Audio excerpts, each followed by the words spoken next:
where you're going too, huh? Oh yeah.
Peaceful march.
Hey, hey.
This is Susan.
You know what I mean, though? As you're talking about, you just went climbing and all that.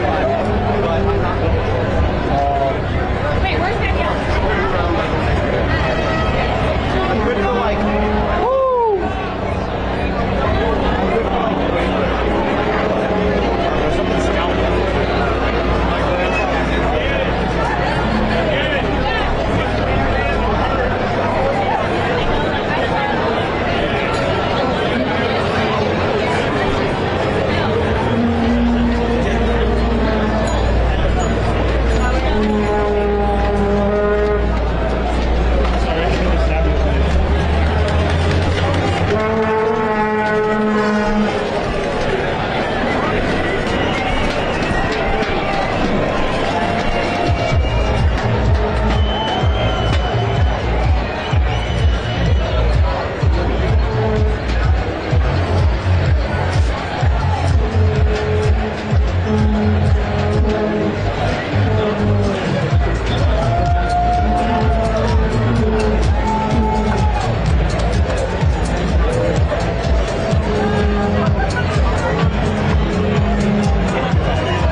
Basically went up.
something for the camera, buddy?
That song debuted 56 years ago in a little Georgetown pub in Washington, D.C. by John Denver. Originally, it was written about driving through the state of Maryland, but West Virginia created a better vibe, so they went with it. Now it's an anthem synonymous with the United States, synonymous with this U.S. team this summer. Their manager, the Argentinian Mauricio Pochettino, really starting to lean into American culture lately throughout the first pitch at a Mariners game the other day.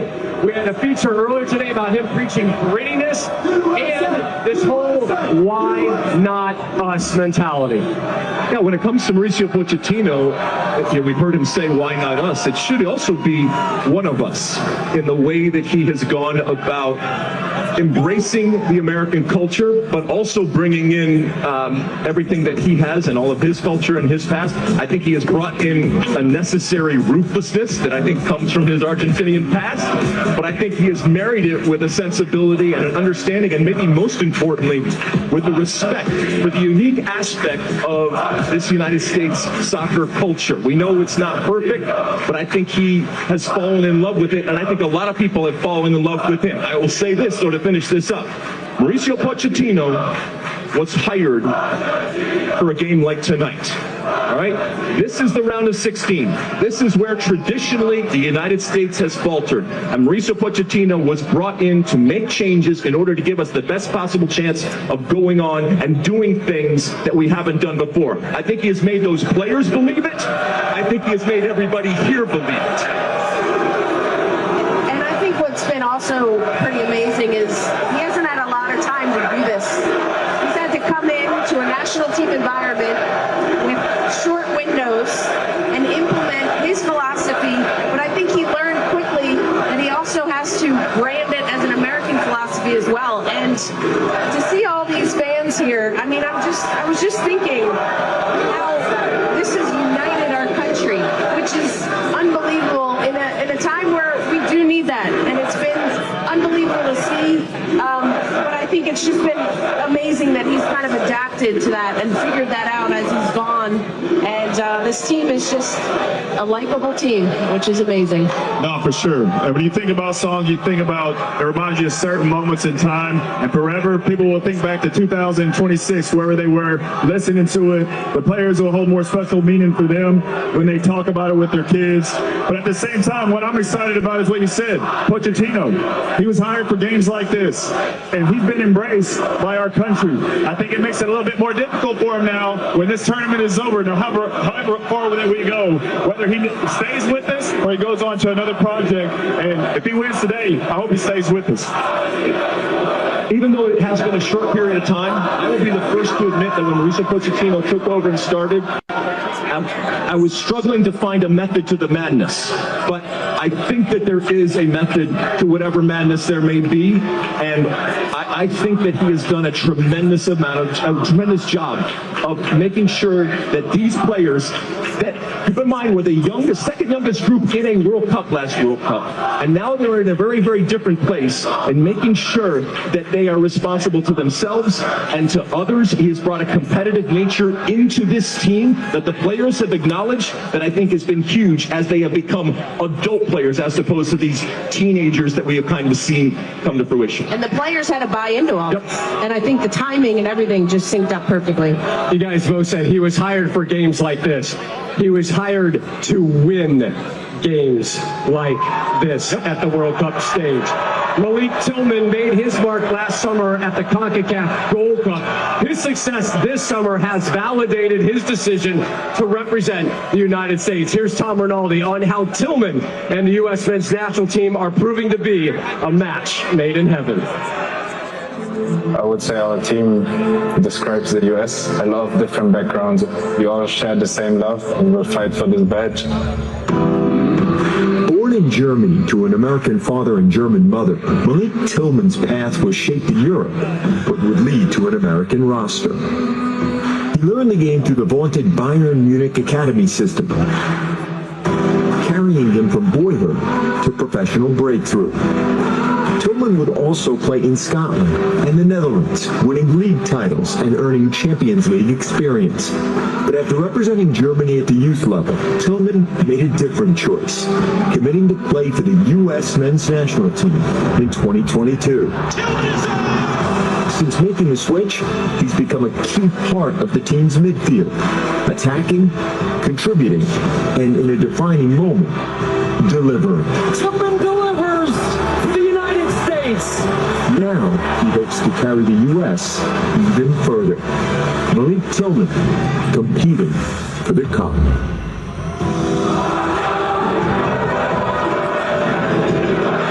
Tillman's goal in the 82nd minute last time out. That was the first U.S. free kick goal on the World Cup stage since Eric Winalda's master stroke in the 94 World Cup against Switzerland in Michigan. What a goal that was from Eric, and a great run from Tillman as well. It was a deserved goal for everything he has done for this team throughout the course of this World Cup. For sure, he's been unbelievable. He's added more to his game. You saw when he came in at the Gold Cup into this team, and then now having the best players around him, he's still stepping up and being a star.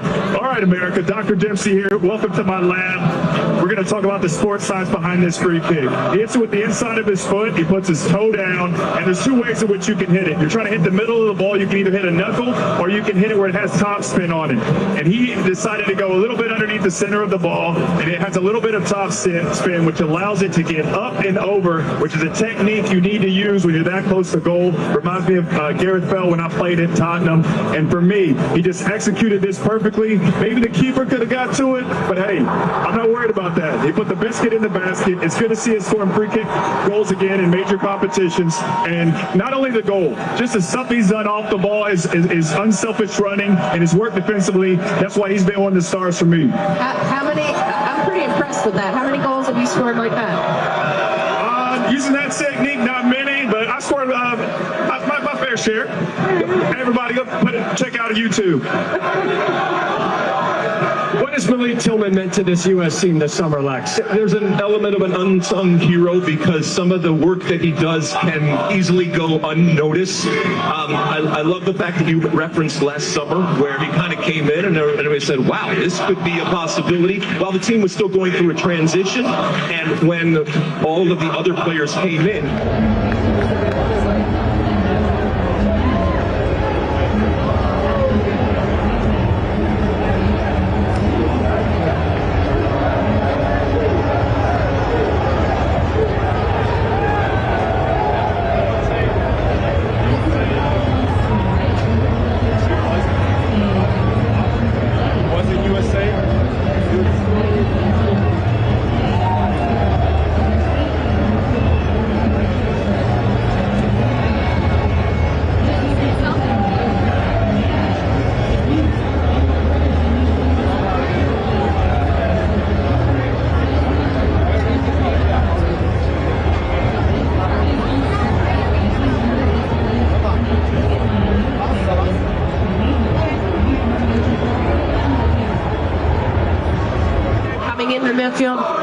So it's going to be a good test for him, but he's been fantastic all tournament long.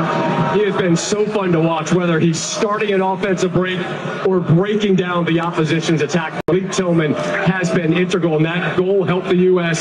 snap a 12-match winless run against European opposition.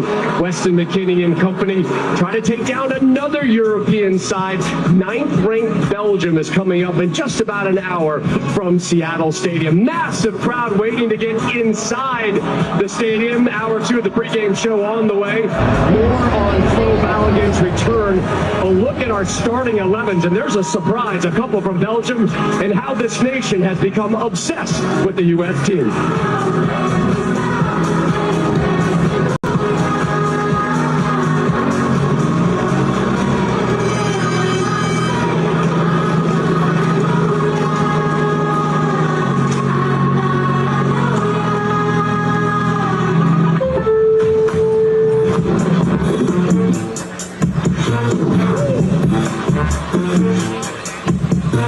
What in the world is in that room? What you got in that room?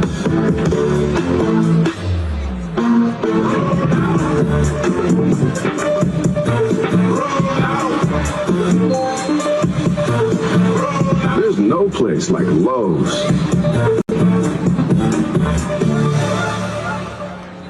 Celebrate 250 years of America, all across the country. Experience all 50 states at the Great American State Fair, June 25th through July 10th. Then join in the biggest 4th of July.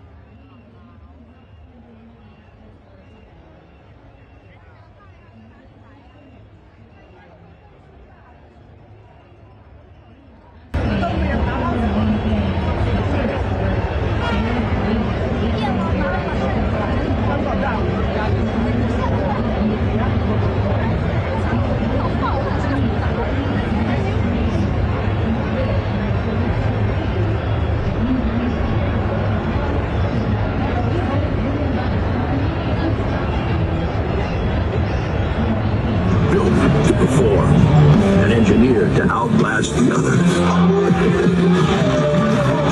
Feel the power in a Tacoma or Tundra with special low APR financing. Toyota, let's go places. Oi.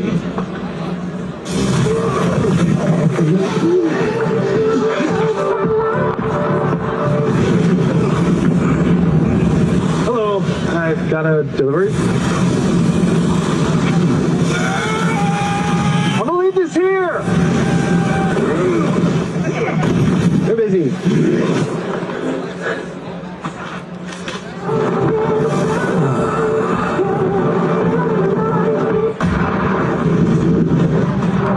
Hey, my daughter got Camper of the Week. Wow, that's a big deal. We got a big deal too. Right, Mom? Okay. See that brand new Hyundai Santa Fe over there? We only paid. Listen, Nice. Enjoy your new car. feels so right, it almost feels wrong. The Hyundai Getaway Sales Event. Get 0% APR plus 0 payments for 90 days or 1.9% APR for 72 months on select models. Visit your local Hyundai dealer today.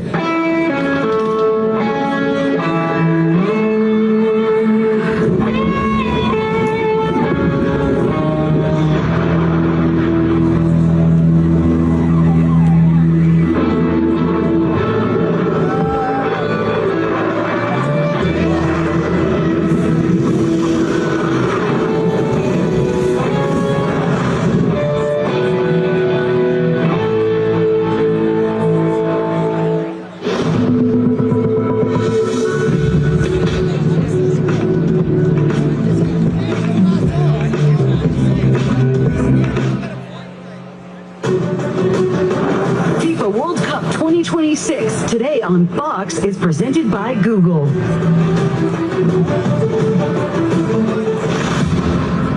The U.S. is down to 10 men. Bosnia and Herzegovina feeling momentum.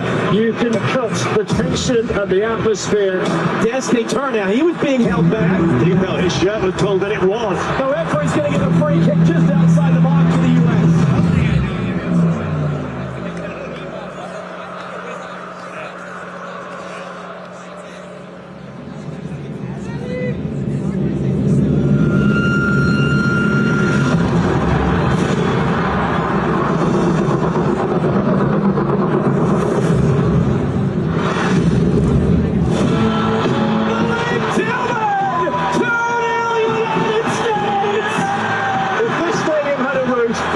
just lifted up.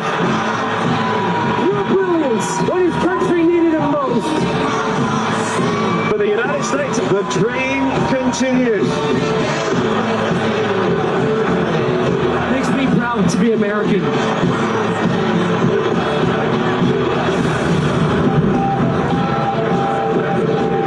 It has been a wild ride, and no better place to light this American rocket ship than right here in Seattle, Washington. A sun-kissed scene today in the Pacific Northwest. U.S. fans out in full force, hoping the red, white, and blue can book a quarterfinal showdown with Spain in L.A. But first, it's another European test. 5 days ago, the U.S. snapped a 10-game losing streak to European opposition as they shut out Bosnia and Herzegovina. Today, the Americans have 9th-ranked Belgium, and it is the last call for this Belgian golden generation. Big-time talents like Leandro Trossard, Kevin De Bruyne, still getting it done for the Red Devils, but De Bruyne starts on the bench today. We welcome you to day 26, game 94, and welcome to home field advantage, Seattle style.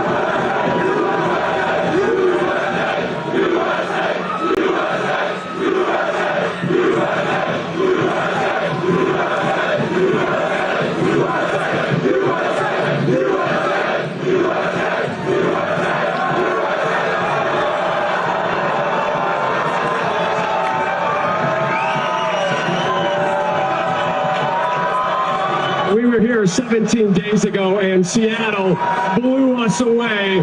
They are topping that today. Anybody out there hungry? You know what I'm hungry for? I'm hungry for some waffles out here. Yeah! Who wants some waffles? We're doing Belgian waffles.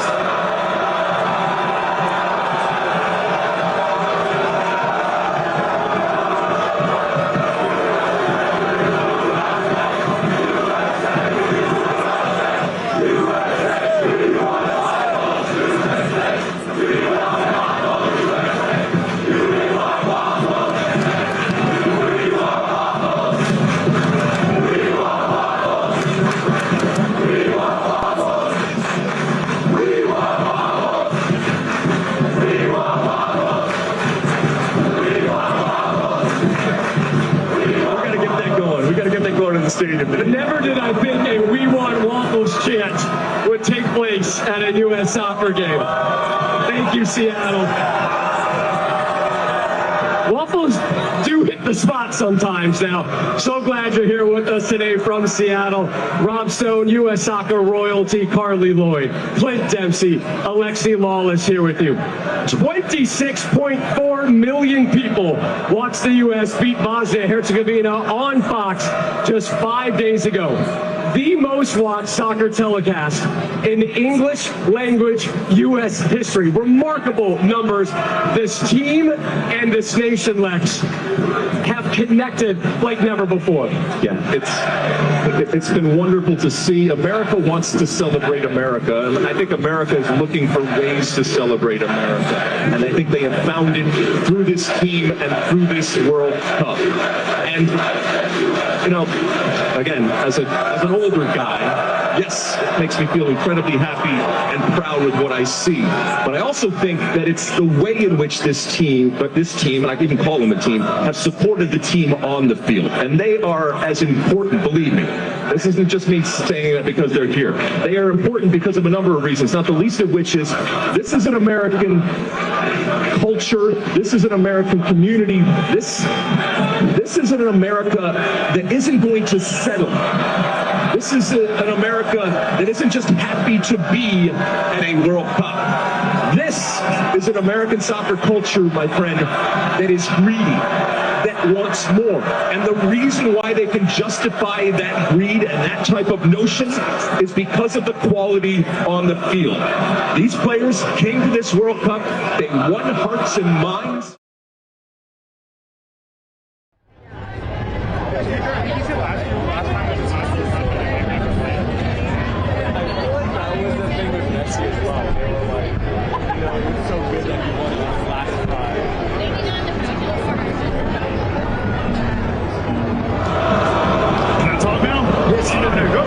hope I can get a chance. Oh, thank you.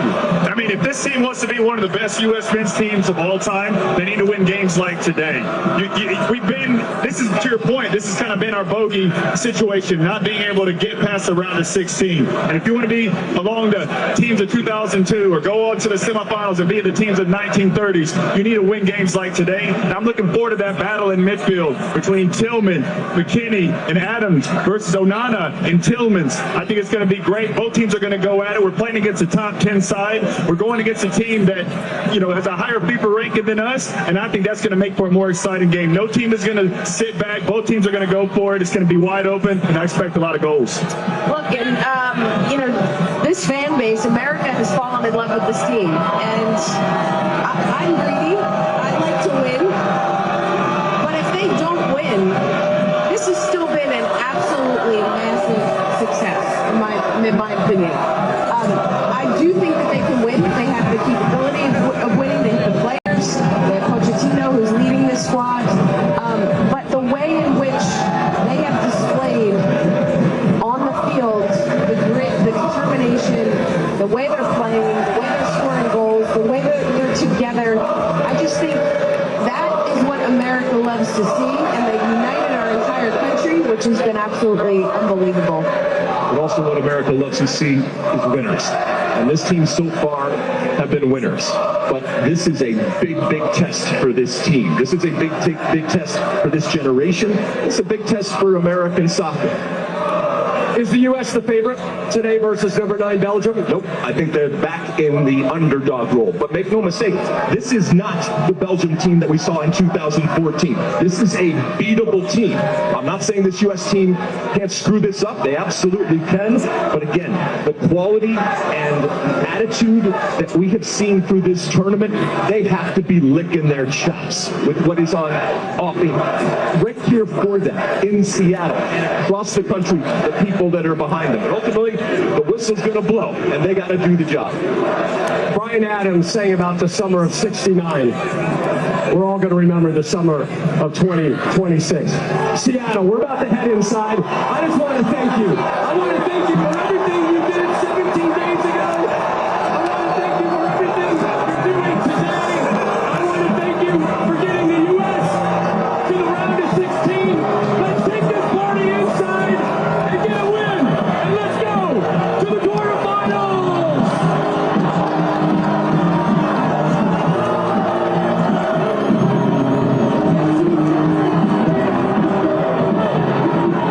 Sign those autographs, Lex. Give them what they want, playing clearly. Thank you, Seattle. The U.S. looking to set up a quarterfinal date with Spain, who took care of Portugal earlier today. 2 confirmed matchups already for the quarterfinal round. France, Morocco, Boston. That one on Thursday. Norway, England square off in Miami on Saturday. 2 co-hosts, Mexico and the Canadians. They have crashed out. Can the U.S. avoid the same fate today? Here's a look at the rest of today's team. Just behind us inside the stadium, Rebecca Lowe, Thierry Henry, Zlatan Ibrahimovic. Match announcers, John Strong, Stu Holden, Emmy winner Tom Rinaldi, and Jenny Taft, who's been embedded with the U.S. team throughout this impressive run here at the World Cup. It's a moment 32 years in the making. The United States on home soil. It's the United States on the board! There's your 2 stars, America. From Belgium! The Americans are here. In the building! But it's Clinton who punches it home. And the building shakes in Seattle. They are marching on to the knockout round. Again, score the winning goal. Full speed ahead. Go make history. Has changed the game completely. Yes, to me, right part. What is country needed the most? Your brilliance. Tell the man, put up 2 goals. The United States in Seattle for the second time at this World Cup. If they prevail, the Americans would head to LA to take on Spain. They've already had 2 matches in the LA area. The Dallas tournament conclusion Sunday, July 19th, inside New York, New Jersey Stadium. 94 when the first of the World Cup.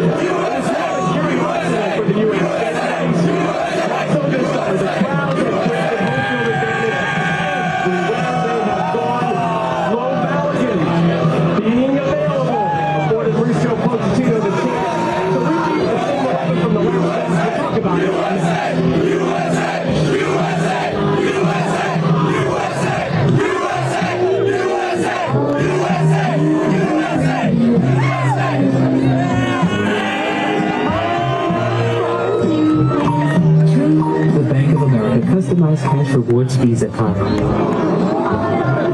for life's rewarding moments.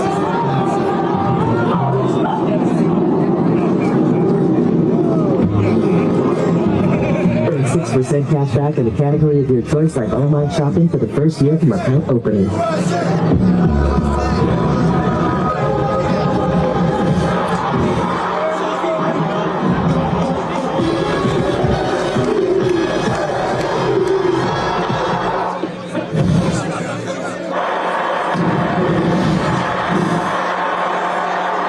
This summer, the cup is bigger than ever, and DraftKings has you covered wherever you live. Every match, every goal, every iconic celebration that gets blown out of proportion by the international media. Pinkies up. New DraftKings customers spend $5 and get $200 in total bonuses, and get in the game nationwide with DraftKings. Now live in all 50 states. The crown is yours. Hi, I'm Katie from Long Home. We're lighting up your summer with red, white, and huge savings.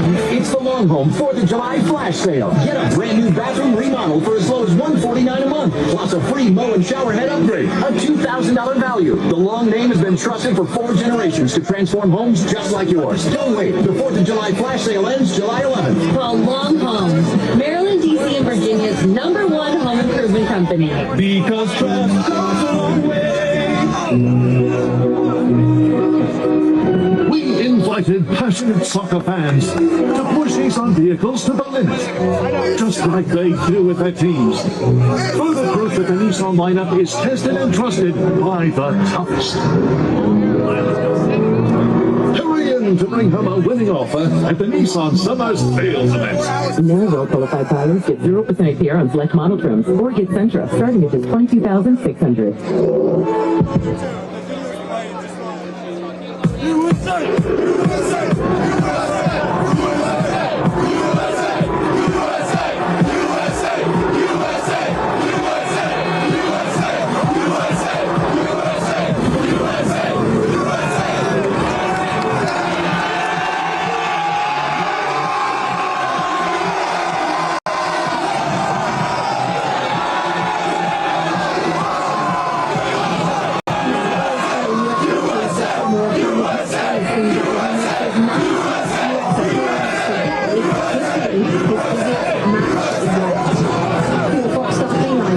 Sponsored by American Express in front of Matt Reese. Crystal Palace centre half Chris Richards will marshal that defence and now we animate our visitors. It's done well so far this tournament. What we still need to do we know all about. Christian Pulisic will make his third start of the tournament, and Flo Balogun leads the attack a day after finding out that FIFA suspended his red card from the round of 32 and that he was free to play today. Here was his manager Mauricio Pochettino in our Giddy Tap just moments ago. Mauricio, with the Bauer news and the last 24 hours, how have you kept this team focused and not distracted by the outside noise? Well, outside is outside. I think we were focused in do our job, is to prepare the game in the best condition. Of course, to have all the players available always is a good news.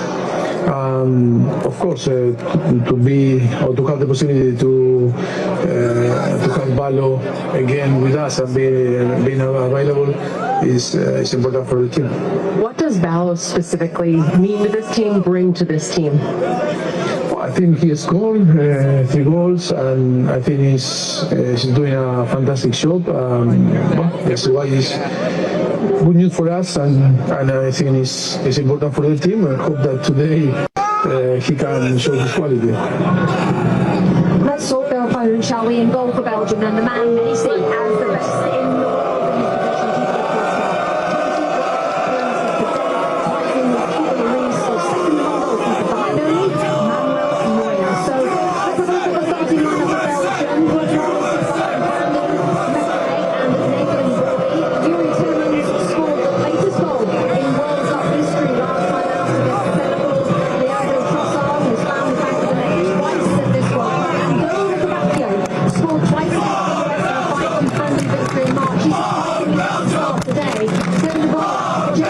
Lukaku and Romelu Lukaku available on the bench. Let's show you United States players coming up to warm up.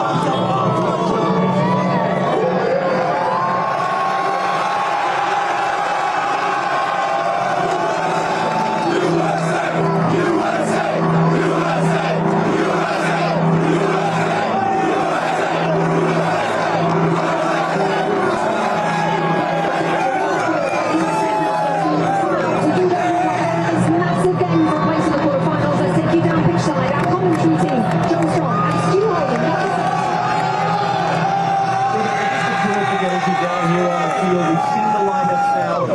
What's the big picture theme that you think is going to be significant this year? The game is 90 minutes. The U.S. is going to have to play all 90 minutes absolutely dialed in. And one of the things in Rudy Garcia's team selections, and Karen's talking about this as well a little bit, they have a lot of options off the bench, but I think in the first half, really trying to match the athleticism, the intensity, and the energy at which the U.S. will play with. This is a game at this stage in the competition, as we have seen so far. You can't make mistakes, you'll get punished. If the U.S. team facing the U.S. team, they will face the tournament in this sport. It's a young group. We heard so much about the maturity of this group. We will see how mature they are in game management. But go get that early goal, because I think the team that scores the first goal tonight wins the game. 90-minute game, and as Mauricio Pochettino reiterated to us at practice yesterday, they're going to have to win this as a whole group, not one player, whether that's Belgium or someone else. I'm so excited for this, Rebecca. Back to you. Thank you very much. And we have gone from 3 to our normal 4. Alexi Artis has raised the crowd. Beautiful. I missed you guys. Especially for you, my friend. Let's go. Yes, we will defense for a couple of days. I know. Actually, we're starting with Work my way back. Romelu Lukaku of this team. Okay, let's look at the starting lineup for the US men's national team. Let's first Balogun side, unsurprisingly now that we have in this squad. This is about as strong as you can hope for at this stage of the tournament, isn't it? Great success when it comes to this 11, and rightfully so, because to your point, this is the 11 that has played the best. We also have Christian Pulisic, who has had a little bit more rest and a little bit more time. We still haven't seen, as we talked earlier in the show, Christian Pulisic definitive type of game. It'd be great to have it here today, but as you guys have been talking about, they are up against it, against this Belgian team. I think for the first time in this tournament here, we're going to see the U.S. playing a team, and the U.S. is not back in that underdog grip. Mean that they're going to just win by any stretch of the imagination, but they're going to have to be patient through this game. But this is the 11. This is the 11 for the U.S. There's plenty of talent on the bench to come off, and we'll see how the game starts and how it goes against this Belgian team that's going to ask questions of this U.S. maybe in ways that we haven't seen yet in this tournament. Well, certainly in ways later in the game as well, when they have all that strength to come off the bench, and I like the Jeremy Doku especially. Chakam picking out a player that you know really well in the heart of that midfield, but also he's everywhere. All World Cup long, Weston McKennie. Weston McKennie is probably the player that Pochettino trusts most. He has been starting every game. He's a box player. He's a guy that runs a lot without the ball, gives support to the strikers, he's back to the defense when he needs to defend. And he's a player that doesn't get a lot of credit, but the players know, and the coach knows what he means to the team. This is what he has been doing all the tournament. And he can score goals also. That's the important quality for a not holding, but a box midfielder. So he's an important piece for Pochettino. Another important piece is the man they didn't think was going to be able to play today until yesterday when they found out Fred Balogun could play. So talk us through, we're going to have a look at some examples as well, Thierry, that you picked out of what Fred Balogun brings. Like they said, don't hate the player, hate the game. He's on the field, he's going to play. So no, what he does is he runs all the time in beyond, and I love that. Any strikers out there, if you're looking at this, please do it. And Zlatan, we've been in that situation. We're going to highlight Balogun here, as you're going to see. Boom. Making that first run. He would have been available. He's running. He's like, hey, play me. Usually what do? Usually striker, we complain. We say we don't move again. Now, he's moving again. Watch. He's always alert. He doesn't get it again. Doesn't matter. Watch. He never, ever stops. box. Look at that one, same thing. He's always asking for the ball in behind. Always moving. Look at what Bosnia is doing. They're dropping. Although they're getting the ball now. Same thing. Look at that. Look, as soon as they get the ball, they look for him. And he runs in behind. He's always on the shoulder of the last defender, sorry. And he runs in behind straight away. Even though the ball didn't come, he runs. And they know that. The midfielders know that. They don't wait to give him the ball.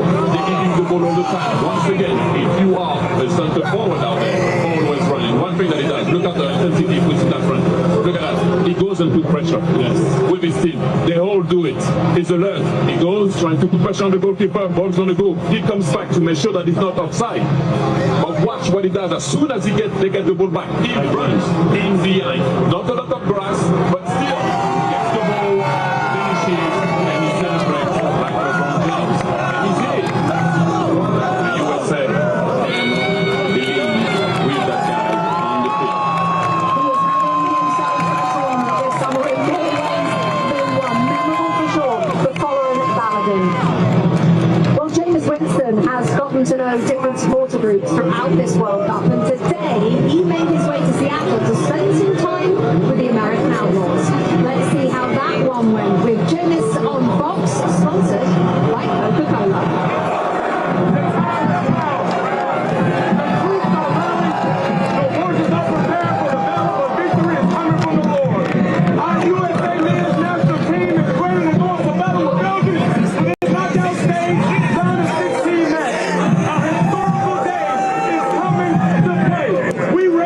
We heat up our souls right now to heat us up some Belgium hot chocolate. I hope you're ready. I hope you tune in.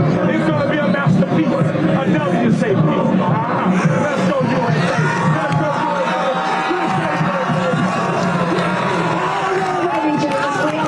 Massive crowd expected at Seattle Stadium. It is the US against Belgium. A quarter-final spot on the line. The winner books a date with Spain. This US team set out on a mission this summer to captivate the nation. And coming up, we examine why Mauricio Pochettino's men are succeeding beyond anyone's imagination. Back in a moment.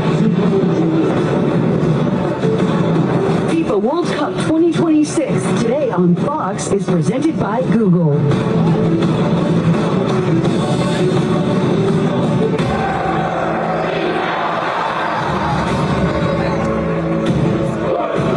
That World Cup's still something special.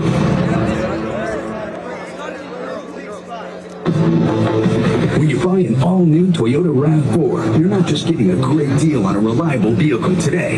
You're getting the comfort, tech, and style you deserve in efficient plug-in hybrid and hybrid options, both with a total range around 600 miles. And as a KBB Best Buy for 2026, it's recognized as one of the smartest values on the road today. That's Toyota affordability. Buy smart, drive for less, and trade for more. Toyota, let's go places. Termites, they never wait for an invite. They just enter your home, then chew and bite. By the time you notice, your house is their meal. Better let Guardian Termite and Pest Control take the wheel. To find out what these uninvited pests really reveal, our trusted technicians detect termite infestations fast and use advanced treatments that last. Get 10% off a full termite treatment today and keep those critters away. If something is bugging you, call Guardian Termite and Pest Control today. Visit guardian-pestcontrol.com.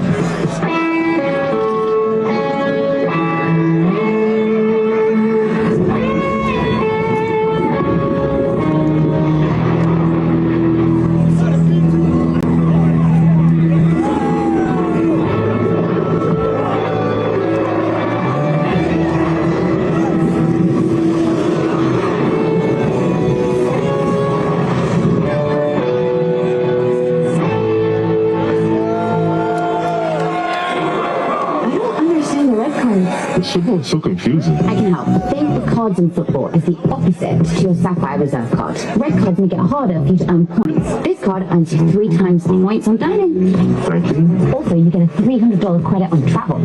You ready? Yeah. And 2 yellow cards means that you're out, but that card gets you and 2 gets in. Yeah. Experience the card that's remarkably rewarding. Chase Sapphire Reserve.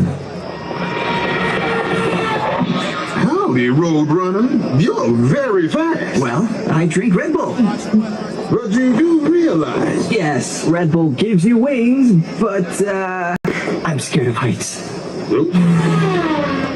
Red Bull gives you wings. Red Bull Zero.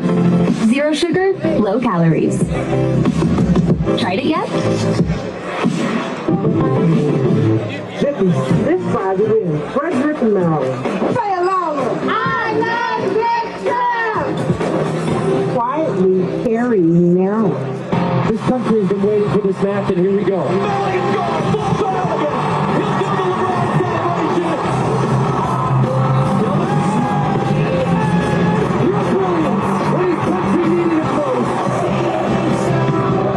An all-American performance that makes me proud to be American.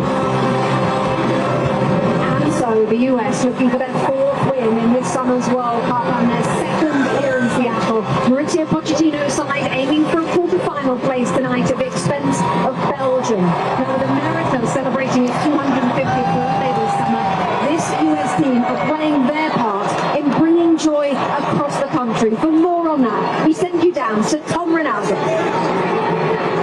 What an atmosphere here, Rebecca. As we consider the experience of this World Cup and all it's brought to us this summer, it gives us a chance not to focus on the borders or the beliefs that sometimes divide us, but an event with the power to do the exact opposite, unite us. And that's what's been happening through this tournament, this team, this run. As Matthew McConaughey helps us explain, this rectangle is planted with a special gift to connect us.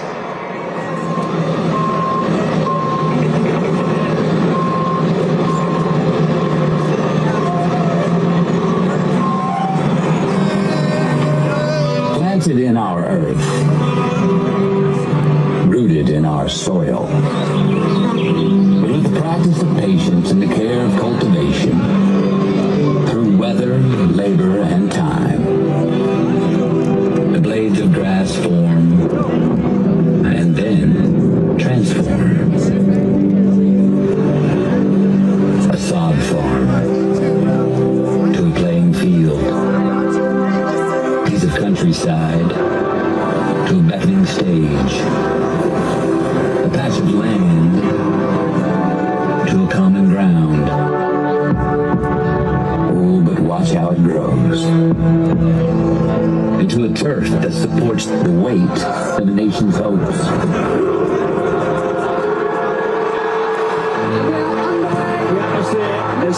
Into a place that transcends language. Into an event where cultures bond through competition and rise in celebration. Compelled by a simple ball and a beautiful game. The timing is changed the game completely. These lined fields serving as the grandest stages on earth. These measured rectangles, gleaming theaters with unscripted plays that allow us this gift.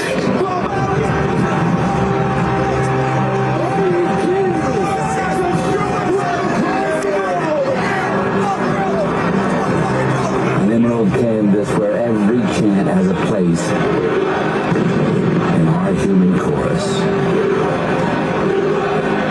Daring, dream, and wish. Why not us? For a common goal, a common good, upon our common ground. And take a look right now as we head into Seattle Stadium, and you can feel this atmosphere as we come up and over within this triangle. And you can hear this crowd roar. Thanks to Matthew McConaughey. Let's go. The rivals of Isaiah King. In select theaters August 14th, nationwide August 21st. We know he's going to be watching with millions of others to see how this script unfolds and how this movie ends, Rebecca. We can't wait. Tom, thank you. What a beautiful piece. Alexi, I want to start with you. You've known this is coming for a number of years. How has what has happened in this country, both on and off the field, compared to perhaps your expectations expectations coming in? Oh, it's exceeded my expectations.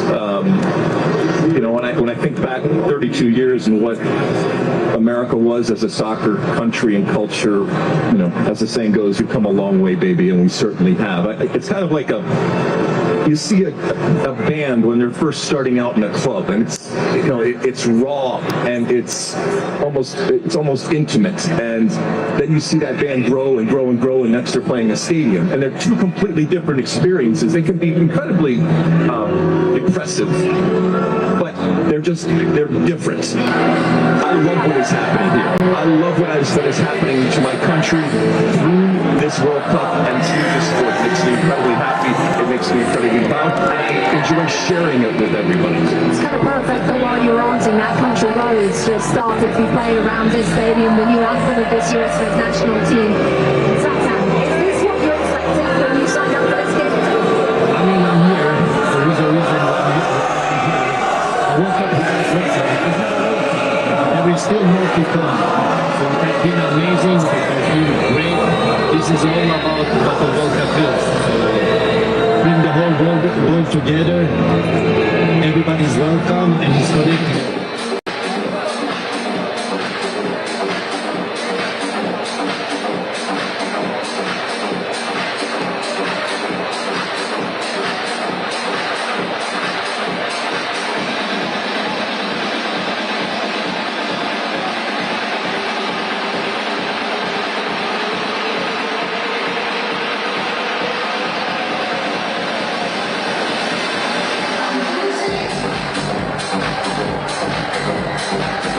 You need to do about it the right way.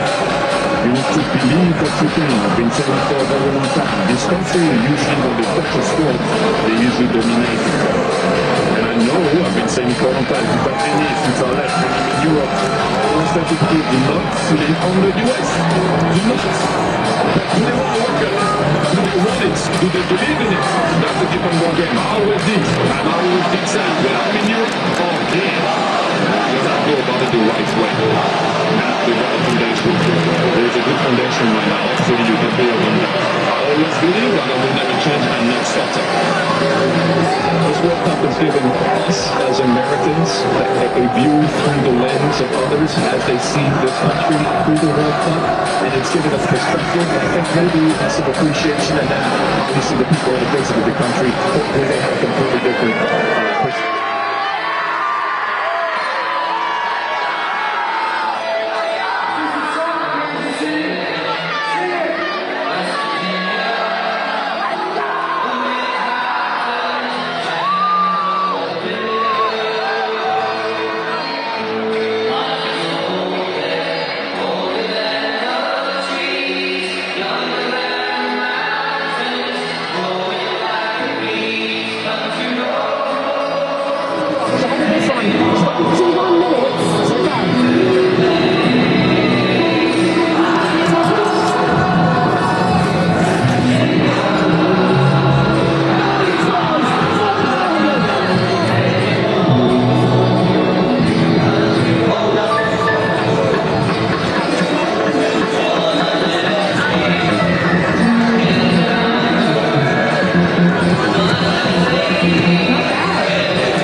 Mauricio Pochettino to his players before this match. I've had a close eye on Farhan Balogun, available to play starting tonight. He didn't want to chat with me before this one.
Them with ease, that I can tell you. Normally on the left-hand side, Jeremy Doku will play for Belgium, not playing today. In his place, a player though who you think could be just as dangerous, Thierry. I think I would reverse that. Luke Bakio won't going to be on the right. Trossard going to be on the left. But do not sleep on Luke Bakio. Do not sleep on Charles de Ketelaere because the big guns are on the bench. This guy in 1v1 can be lethal. Come back on his left foot and score. He has that in his locker, and he's been waiting for a long time to be a starter. That's his chance. Let's see what's going to happen after. But be careful, Robinson. And let's talk about a player we just saw warming up. It looked like he had some sort of strapping on his leg. We don't know what that was all about yet, but we will not figure that out. But we know that he is eligible to play today, and he is starting today. And so much has been said about him over the last couple of days, and certainly 24 hours ago, didn't think he was going to be playing this game, and then he got this part. And by the way, to U.S. Soccer, way to stick up and advocate for the player in this moment. And it may make all the difference because this guy has had a wonderful tournament up there on top. The U.S. is better with Balogun on the field, and I'm delighted to see that he's going to be on the field. Just real quick from a US perspective, when that team sheet dropped and you saw Doku on the bench, you saw De Bruyne on the bench, you must have been pretty happy. I don't know. I don't care what the 11 is. By the way, all you guys do is talk about Lukaku. All right, he's so big, he's so strong. You don't think that our guys can handle a big, strong guy? Trust me, we will move your way. Come on. It is going to change the game if and when they come on the field. But I think our U.S. team is going to be prepared for it. All right, Jack, thank you. Well, Christian Pulisic yet to find the back of the net at this World Cup tonight. He's hoping to shine against Belgium in Seattle. And he'll have the support of the entire country. United States fans gathering for watch parties everywhere.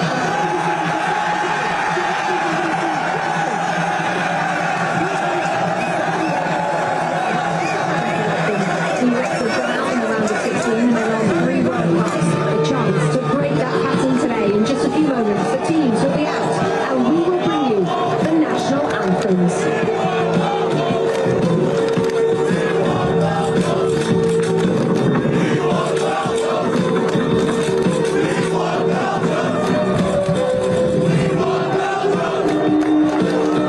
Did you know salsa was invented when Puerto Ricans took Cuban rhythms to New York? Brazilian Jiu-Jitsu was born when the Japanese took judo to Brazil. When North African flying positions met Spanish sail, Spain made the truas. After Jamaicans took their sound systems to the UK, the world got hot. And this is what the world gets when 48 nations meet to play one beautiful game.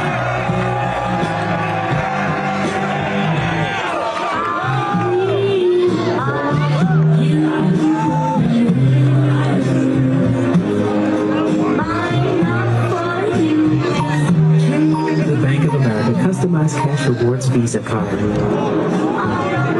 for life's rewarding moments.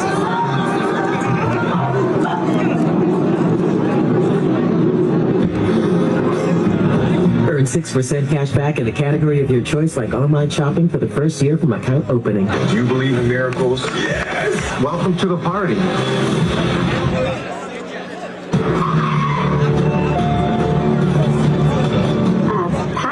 You okay? Yeah, just changing up my look. See that? I got a little low.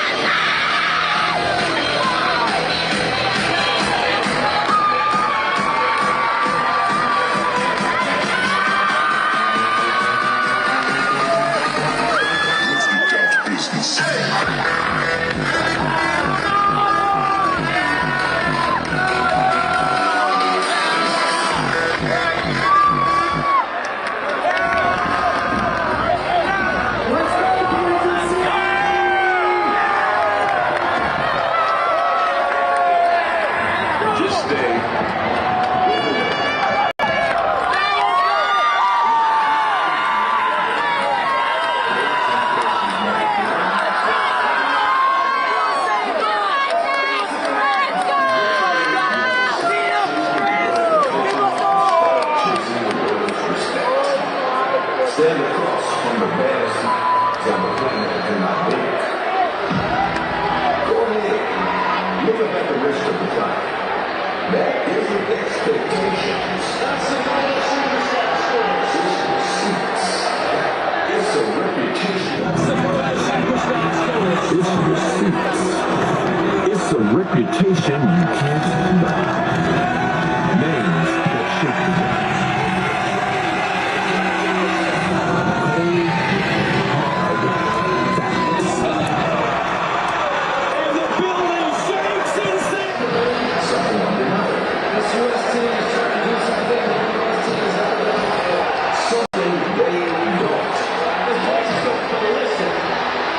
They have history. We have today. Belgium, the USA. Who blinks first?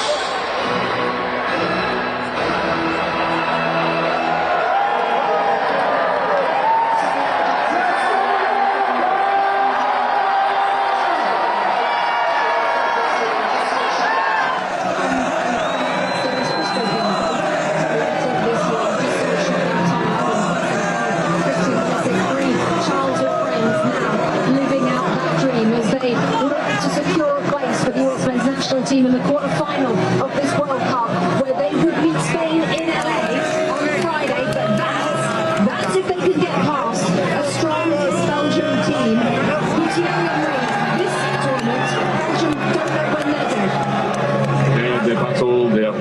challenge. We already know that, but let's go back to what I said, and I will go back. I said quarterfinals, maybe semis. You're one step away. So let's see where you can go. And we can think about Spain and trying. That's the deal. I think we'll get ready to deal with that first and see where you can go. At the Annual Stadium as they await the teams.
Please rise to table for the playing of the national anthem of Belgium.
Please remain standing if you're able for the playing of the national anthem of the United States of America.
So on this first one, I'll knock you talk. Hi, I'm your neighbor. We're having a watch party. Would you like to come? Sounds like fun. Yeah. Hey, Alex, what's up? Hello, welcome.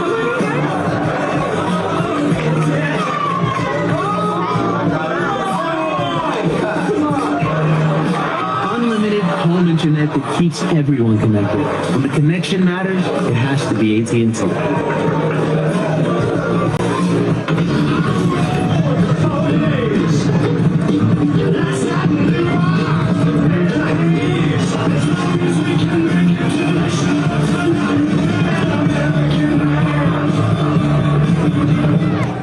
Turn back time on your engine with Valvoline Restore and Protect, a first-of-its-kind motor oil that removes up to 100% of engine killing deposits and protects against future damage.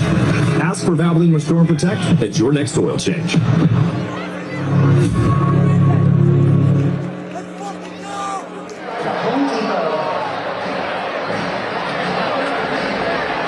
Here we are again, same Seattle sunshine, same incredible atmosphere, but a very different game. Who's got tonight? Who's got tonight?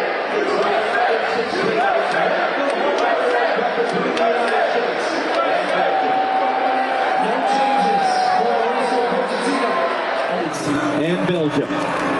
No changes for Mauricio Pochettino. And that means Belgium is back in the lineup. 3 goals for him in this tournament. Went off with a red card. His Chavez-DeRemer, but he gets the start in this one against Belgium. United States in the round of 16 against Belgium. Doesn't get much bigger and better than this for these players that have been waiting for this moment. Matt Freese in goal, only 1 goal against him so far in the tournament. This will be his biggest test. And here come the Belgians. A couple of changes for them as well, but most notably, it's who's not starting. Jeremy Joku, Manchester City winger, on the bench. Kevin De Bruyne, one of the best players in the world, on the bench. I think they've gone with a lineup that can match the physicality and the speed of the United States. Onana gets a start in the middle of the field. Luka Bacchio on that right-hand side. Look out for him. He is dangerous. I expect Trossard to be on the left. Luka Bacchio on the right, cutting into his left. And De Ketelaar gets the start up front. One other important name, Lukaku. Look out for him in the second half. This has been a wonderful 3.5 weeks. The way this team has played and the way so many millions of you have embraced it. It's something Mauricio Pochettino has talked to us about a number of times. But this game was always going to be a little bit different. Because for all of the success the U.S. has had historically at World Cups, only once have they ever won in this round and advanced to the quarterfinal. It's a different type of opponent Rudy Garcia leads. This is one of Europe's elite. This is a team in the top 10 of FIFA's rankings. So this game was always going to be a bit different. And then yesterday happened. And that just adds a different emotional intensity. It adds a different scrutiny, both across this country of ours, but also globally as well. All the players can do, all they can control is how they perform. And how together this group is, how motivated they are to make real history. Because in the modern format of this FIFA World Cup, only once has a U.S. men's team played in a World Cup quarterfinal. And that was a quarter century ago. And all the while the European champions, Spain, watch in Dallas to find out who they will face off with in that quarterfinal Friday afternoon in Los Angeles. Special days in the history of the sport in this country. Can it be capped off with a victory?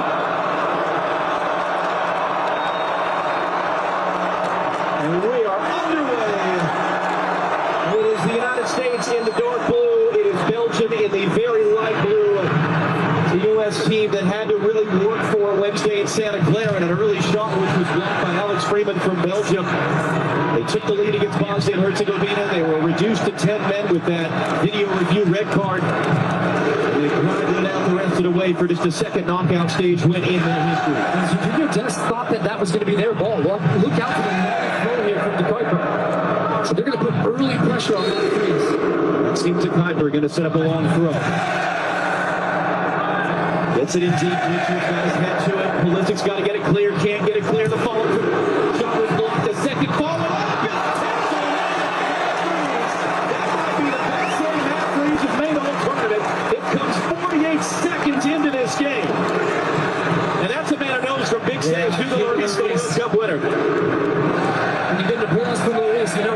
big save.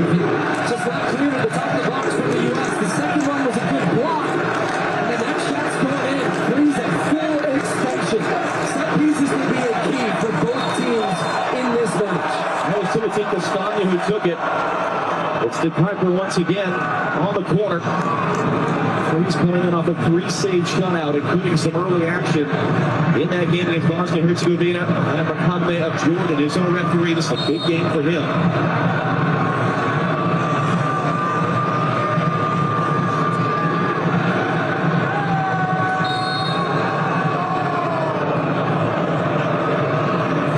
Dramatic build-up. They ran too early, so he's trying to reset up this set play. 5% today, and Freeze takes it home. Anthony Robinson didn't get there. It's the second early save from that Freeze. Off the head, Fowler showing the kick alive. So it's a Belgium team. They were in this building a week ago. They were down 2 goals with 5 minutes left. It was the latest comeback in a knockout stage game in World Cup history. They forced extra time with Senegal. They won it with the latest goal in the history of the World Cup. So they're coming in a little bit battle-hard, maybe a little bit fatigued as well, potentially. You talked about the lineup changes. Overall, what do you expect? I expect that this is a game the U.S. are going to have to be locked in for 90 minutes. They passed. He's looking to get on the end of that, quickly take a throw. He flips it up in the air. Tillman, it's not going to reach it out for a U.S. throw. Just a reminder, as we're trying to get our points in here, this game is going to be started great, intense, but it's exactly what you would expect from 2 high-quality teams. Belgium have experience. They have quality all over the field. They play in big games all the time. For many of these players on the field, for the U.S. right now, biggest game of their lives. They've talked about the maturity from 4 years ago. You're going to find out that they will not back down. If they've shown us anything throughout this tournament, and Chris Pulisic knocked off the ball earlier. I said I think he could have a very big game in this one if he gets the space and time, but is aggressive in the ball. But at the beginning, U.S. has to be the team that matches the intensity. Richards is going to get there first. Because Lamar was trying to catch him there, going back to Freeze, the goalkeeper, and he knocks it off of Belgium for a throw.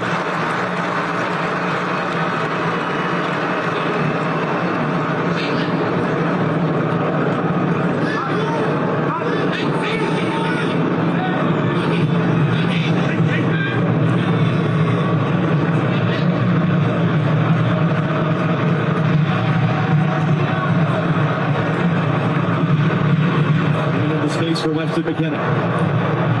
Des, hustled around one, knocked away by the second man through Onana. Taking immediately off the ball.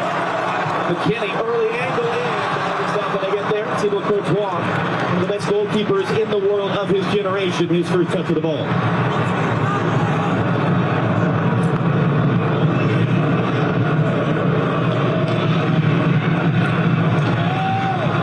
Playing today his 20th game in a World Cup, most of any Belgian in history, third most of any goalkeeper. It includes the game where he and Belgium beat the United States in this round in 2014.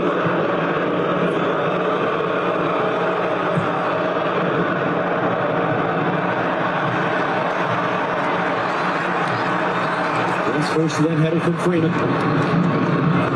Direct traffic, doesn't like what he sees. For a Belgian throw.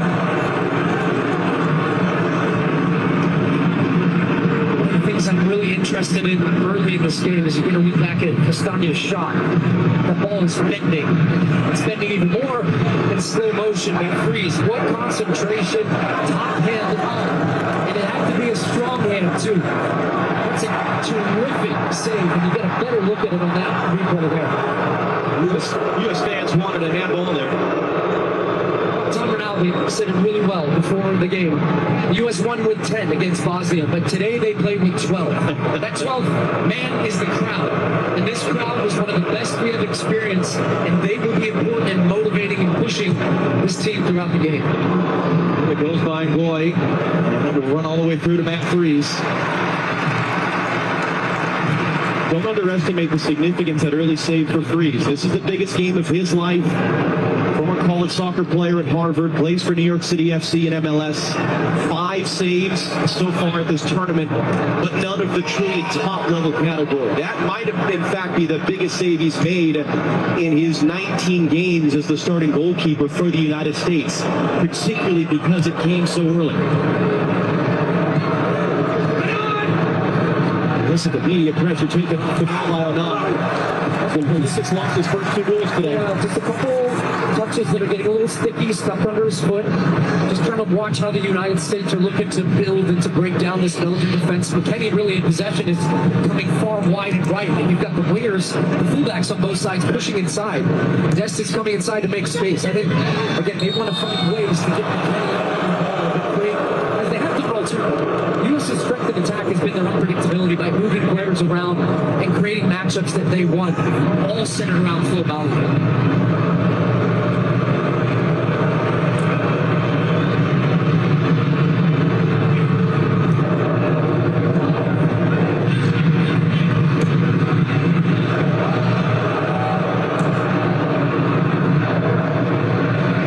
Did well. Here's the body up on the Kevlar. Won't allow him to even challenge for that.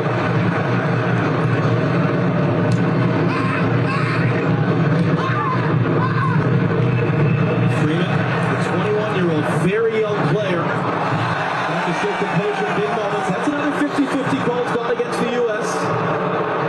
Luca Bacchio now, slotted by Tyler Adams. But he gets around Adams to the second opportunity. Wide to Castagna. Cross on the deck. It's missing.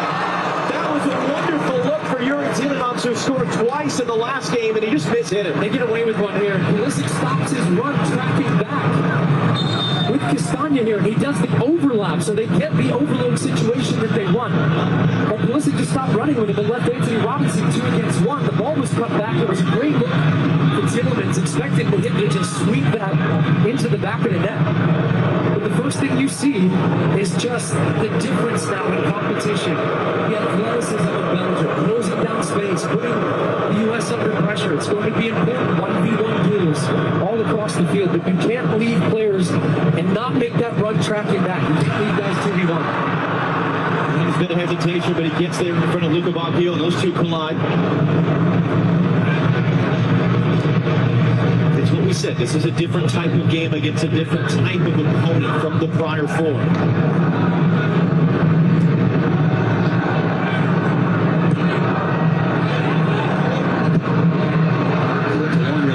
For Trossard, brings it down.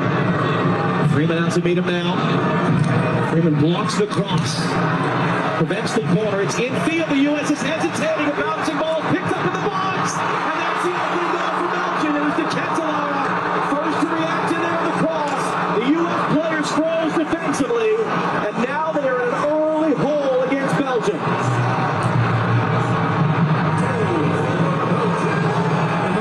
And you saw them there looking at the replay of that on their screen, thinking, what are we doing? It was the thing we said before kickoff. When you play against teams like this, you can't make mistakes.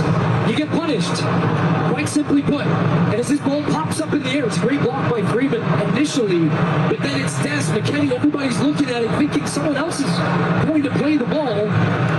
As you see, as this ball gets switched to the far side, Freeman does really well blocking this first cross from Trossard.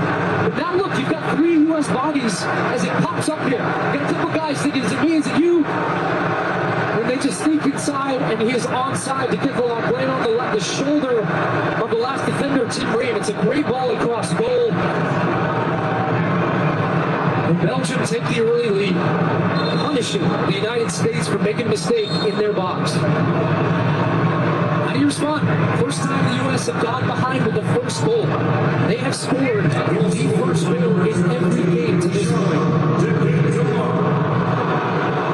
This is where the home crowd in Seattle is going to be so important. Ronald Cantalara, his first World Cup goal. He was a prodigy for Belgium as a 21-year-old, made a huge move to AC Milan. Struggled to make that pan out, but he's starting ahead of Romelu Lukaku, their all-time leading scorer.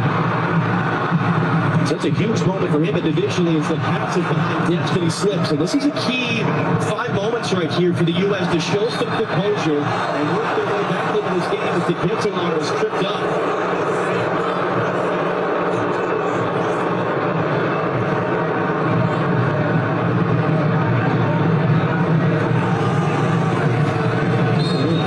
Saw for Tyler Adams. Johnny and Bettina Berluigi, Paulina talking with Jill Ellis. Alex Morgan in there. Sidney Parlow Cone, bottom left, president of the U.S. Soccer Federation. Look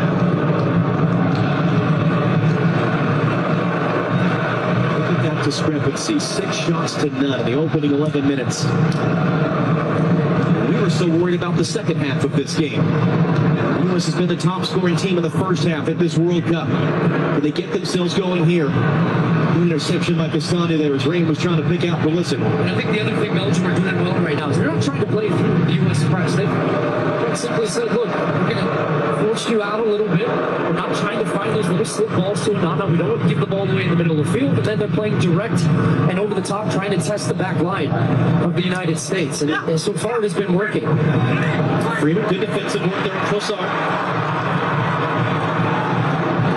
Scored that goal against Australia in the game here a couple weeks ago. That ball's out of play.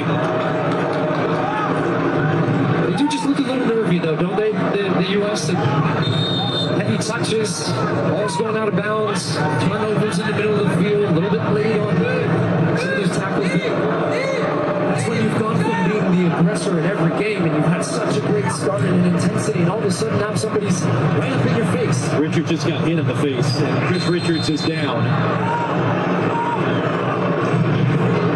One of the indispensable members of this team, one of the key leaders at the back, Birmingham, Alabama native.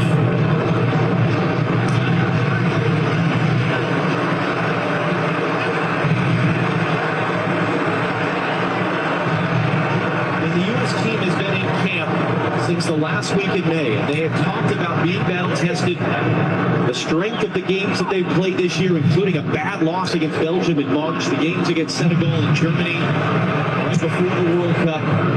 The togetherness and the spirit they feel that this group has is good. A lot of them have said of any team they've ever been a part of, that has to show now. Reed was late. The Ketelaar is going to keep that ball in play. Anthony Robinson won the initial battle for the ball. He can't do anything about that on the outside. Lukabakio running in. Adams bodies it off it. Reset wide to Ketelaar. Anthony Robinson waiting. Lukabakio now. Was coming for De Ketelaar. A back heel attempt there. Zigamont can't get it clear. Trossard was there to pick it up. Melissa can't get it clear. Onana holds it in. Lift in now, and that'll be put to the catch for freeze as Trossard was in the air. Well, because the U.S. have not been able to really get pressure, Alex Freeman trying to get his team and this crowd going. In games like this, you need a moment. You need something to go your way, a possession, a tackle, because they're under siege right now, this U.S. team. Trossard will line it up for a long ways out and put it over. But the point I'm going to make is that because Belgium has so much of the ball in the attacking part of the field, and they're so comfortable in possession, they have fullbacks high and wide. They have numbers advantages all over the field.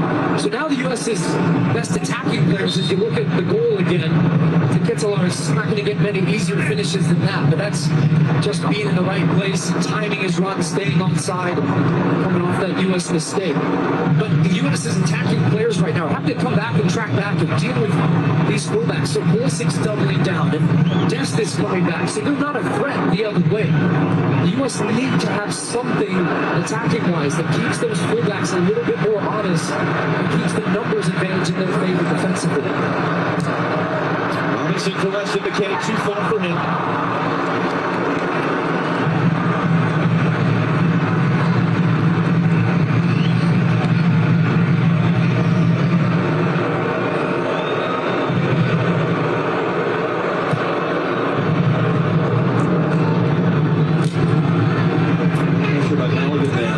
Of that ball. Anthony Robinson got pocket bit, won it back, couldn't play inside for Adams. Quarter hour gone. It's been a tough opening 15 minutes for the U.S. Matt Freeze with that huge save in the opening minute. 9-minute goal for Belgium. And they start to look again like the team that they have been at this World Cup so far, even against a much higher quality opponent than they've played at this World Cup so far.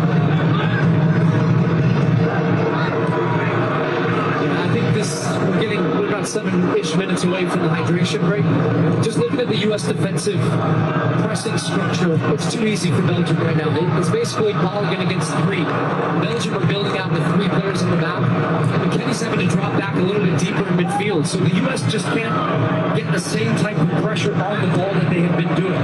They get a good look at it here as they start to cycle back. They've almost got an extra man. So Timmel did a good job stepping out that time and closed that one. What now resulted in an offside. The goal going to have to adjust in real time, but I do think that would be the first real opportunity for Pochettino tactically to try to shift this a little bit. I asked Mauricio Pochettino yesterday, how do you win these type of games? He laughed and said, I don't know. I've never been in one of them. Ask me again after. But he's such a coach that is so big on the mental side of the game. And as he said to us, more so than anything tactically or physically, the spirit that these guys have walking around the field at the end of practice and just kind of chatting with each other. So that's what's going to help us win these types of games, that we stick together in these moments.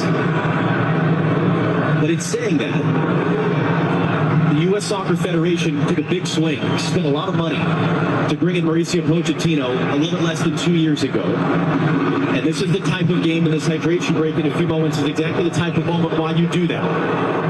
What can he do with this opportunity? Man down for Belgium in some pain right now is Amadou Onana.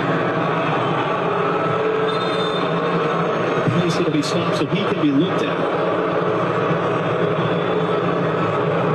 He hasn't started since the first match for Belgium. He went off in that match with an injury, missed the game against Iran, then came back, had 2 appearances. Cammy was basically off the bench, so seeing him back in the starting lineup, that was a significant change for Belgium.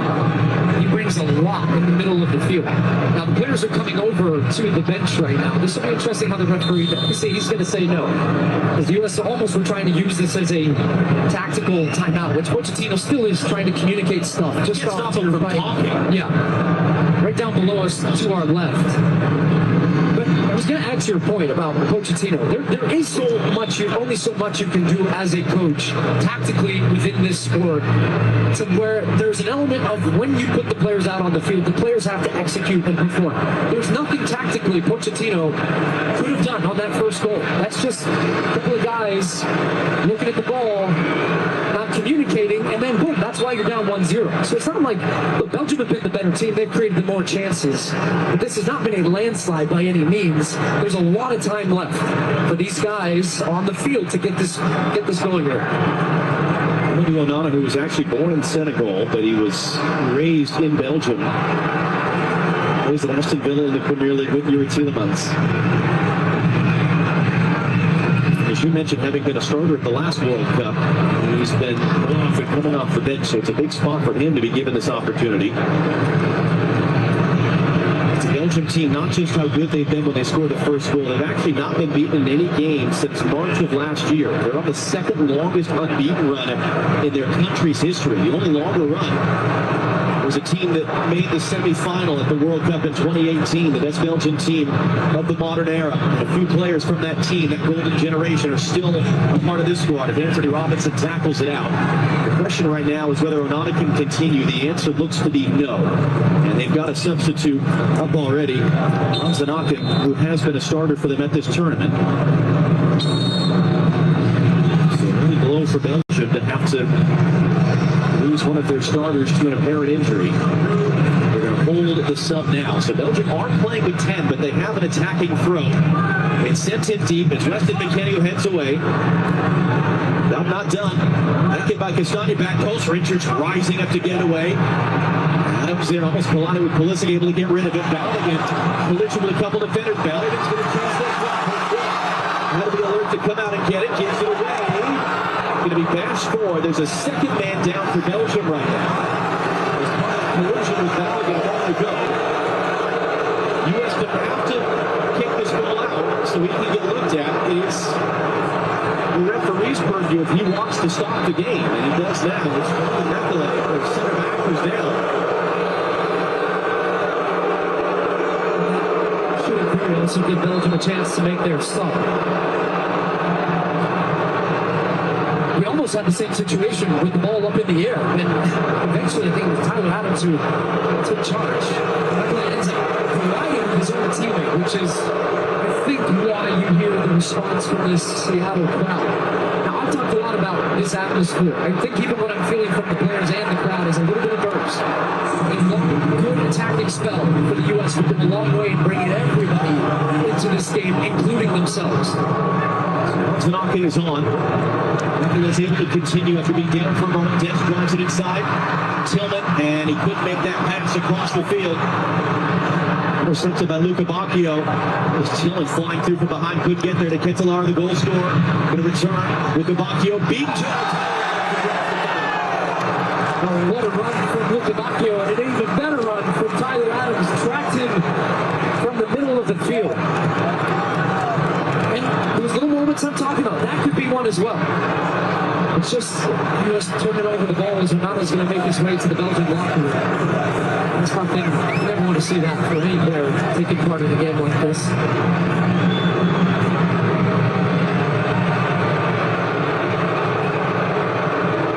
That's a long ball again, long and direct. Bypassing that U.S. press. They know that is a strength. And they've been winning some of these second balls. But look how much it needs. Freeze backed off. Richards almost gave it away. He needs some help. As the Ketelaar wrestled Ream off the initial ball in the air. He was needing that for Dest, but McKinney came to get it. But you understand now if you're the U.S. what they're doing. So this means now you need your center backs, your defenders, whoever's attacking the ball. Get a good starting position, win that header. You have to be aggressive. If you hesitate, you're going to get pinned. You're going to get that ball like that one where it pops up. Chris Richards is now nervous going back to his own goal. You know what the opponent is doing. So it becomes a game about first and second balls. Should Pulisic. They get him going. Here's Alex Freeman. Now for Serginho Dest.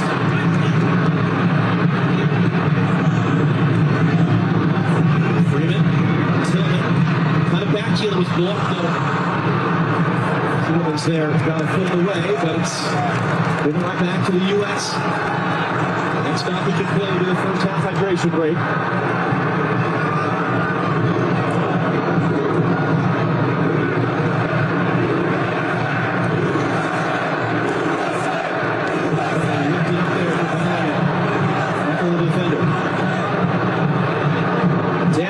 They drive it inside. They against Serginho Dest. Well, this will be interesting. I think he's going to think that Dest was pulling him with the left hand down as he was getting around the tight ground. That takes us to our first half hydration break. John Ketelaar, it's his 7th career goal for his country. The difference maker right now here in Seattle in the round of 16 of the FIFA World Cup.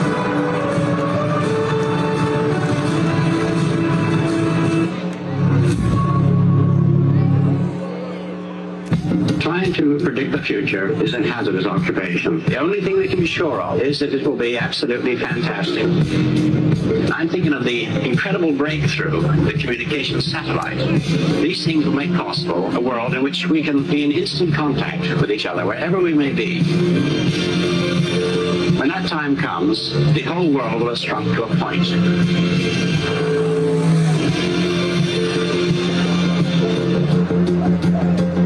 You know who never loses the FIFA World Cup? A bandwagon fan. But as long as we have Lays, everyone wins. So I just... Little help? Thanks. Nice job. I'm not doing that. So instead of judging us, join us.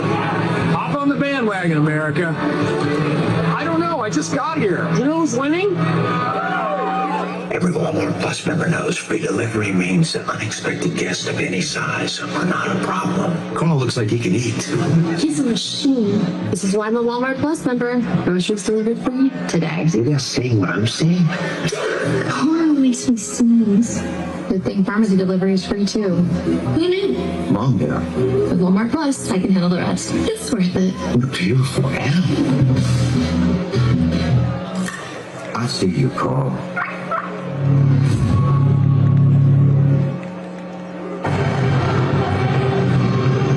Seattle warm in the sunshine, very comfortable in the shade. The U.S. bench just got pelted with one of the water sprinklers as they were going through this very important huddle during a hydration break. Let's start first of all this from the mental emotional side. If indeed this team has looked a bit nervy, why would that be? For all that they've done the last few weeks, why would this be a game that they would struggle to work basket. Biggest game of some of their lives. The only way to get experience in these games and not feel nervous is to play in them more often. World Cups are every 4 years. That's why when I look at folks the way at Belgium, as we said, these guys are playing at Champions League clubs, big clubs going far in European competitions. You play big games. You don't feel that same type of way. And I think the U.S. looked just a little hesitant in the early stages, and then the game goes against you, and you concede an early goal. But that's done now. You're in the game. How do you respond from that? That's when you find out who's a lion, who's going to stand up and be counted on, and don't be a sheep. And I think these guys have got it in them. But they need a spell to believe in themselves once again of what this team could do. But I am early stages here. I want to see how the U.S. is going to adjust out of that hydration break and what intensity they bring to swing that back on Belgium a little bit. They need a spell, they need a spark.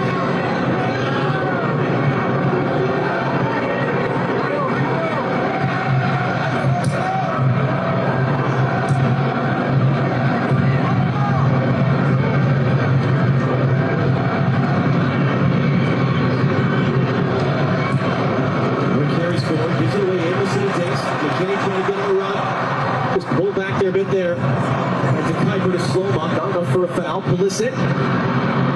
Pass one. Space to the left for Anthony Robinson. Castagna comes to meet him. Those two are teammates at Fulham in the English Premier League. So a fun battle between those two. Pulisic wanted a better option than he got from Richards. Scream over the man right on. Trying to play 1-2. Dix kind of hit that. Boussard really winning with Arsenal this season. Helps Belgium get the ball clear. Once Tielemans will direct traffic for Belgium. Very slow start of the tournament for them. 1-1 draw with Egypt, courtesy of an own goal. Scoreless draw with Iran. They finished the group with their biggest ever win in the World Cup, 5-1 against New Zealand before the dramatic comeback here in this building last week against Senegal.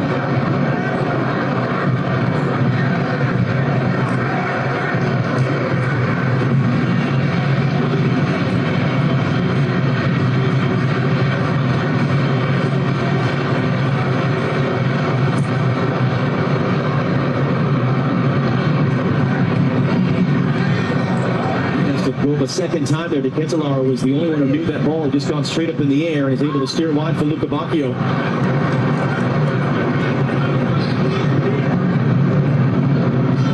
Better here. Seattle rock music legend. This entire city has been engaged with this whole tournament. This is the 6th and final game in Seattle of this World Cup. And we'll lift the U.S. back into this game. Winston McKinney's foul.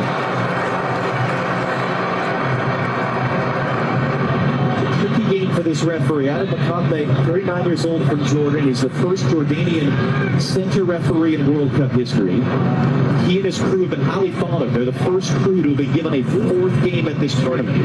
But there's going to be an extreme amount of scrutiny on him and his decisions, he and his assistants, and the video assistant referee from Qatar, because of everything that's happened in the last 36 hours. It's led to Flo Balogun being on this field. A little change on scene. Tyler Adams, familiar screen.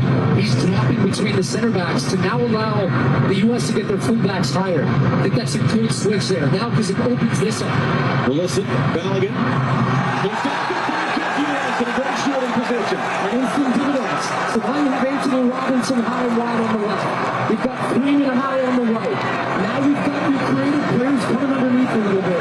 So Pulisic finds a good spot, looks for the combination with Balogun. His back to goal play has been terrific. A little bit of pull on the back. And the U.S. now all of a sudden have a set piece.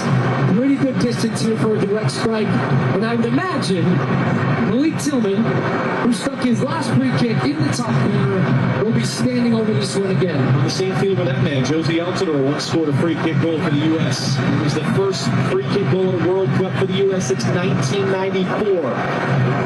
Slightly different goalkeeper this time. Thibaut Courtois, one of the best in the world, 6'6", huge wingspan. We'll listen to the crowd come to life here.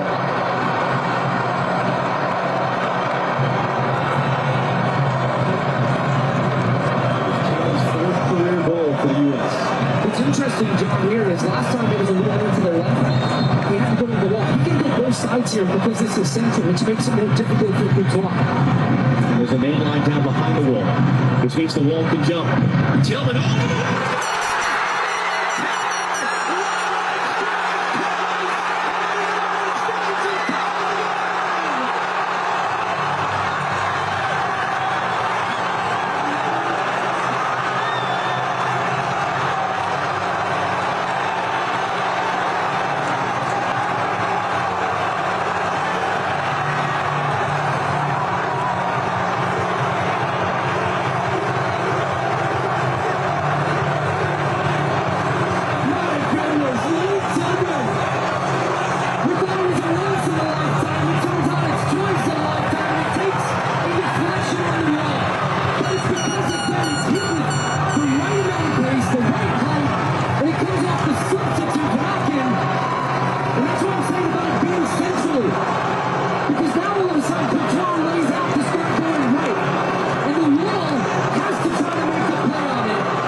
spins inside Tielemans, and then he is upended in the middle by Rascal. The referee says no foul.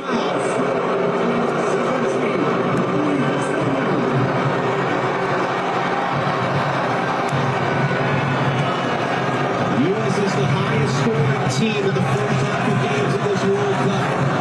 So much scoring came on their first shot of the entire day.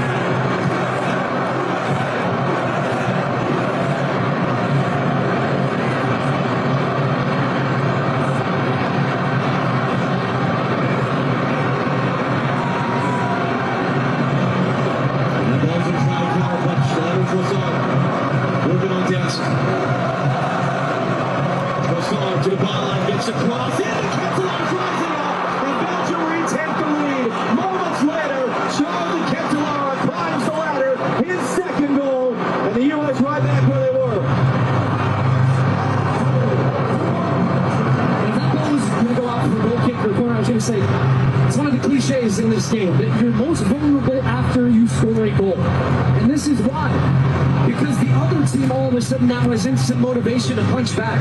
But once this ball gets wide, you've got 2v1. You can't let the cross get in here. Freeman is backing off. You've got support. People are aggressive. They're both taking the same angle there, and Trossard is able to get down to the line. They're both making the same play, and that comes down to communication. But even at that point, Tim Ream gets beat at the back post.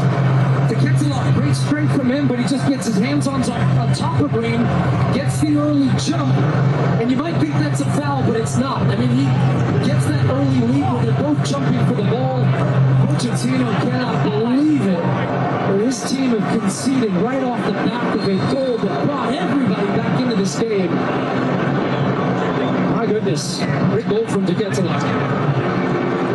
That ball was in play for 61 seconds from when Belgium kicked off to De Ketelaar scoring his second goal.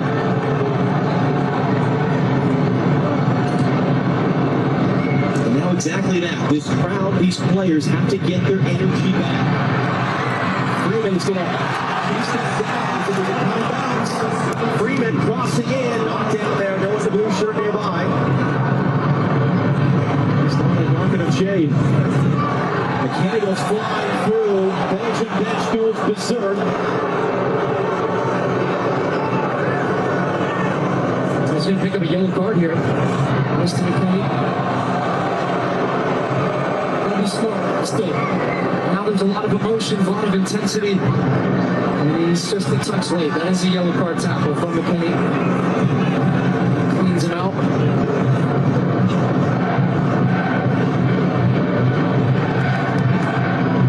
Jenny Taft, you're down there next to the U.S. bench. I imagine quite the swing in emotion the last few minutes. What have you been seeing and hearing?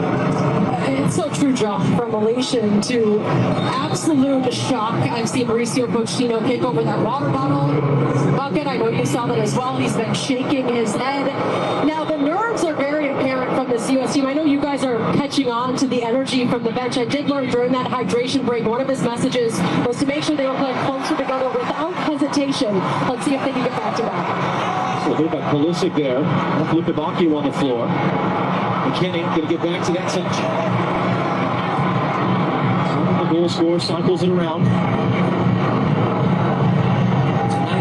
Here's Tyler Adams dropping into the back line. Now you've got Freeman back on the right. They're not trying to find these little passing lanes and combinations. Having players, as Jenny said, they're closer together. Yeah, Belgium will know that as well, and they're trying to shut off all those passing lanes.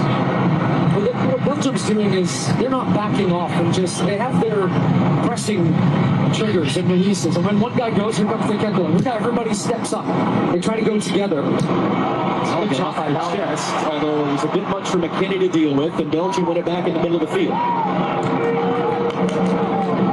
think it's a huge end to the half here, really, for the United States. You've got just under 10 minutes plus some stoppage. But what you really want to accomplish in this game is stay in the game. If you come to the third period, you level it back up. But you need to make sure you stay intense, dialed in, mistake-free. Because if you can see another one before the half, Ketelaar was offside, and that touch looked like two of them came off the knock in the second. That's why I knew he couldn't touch it.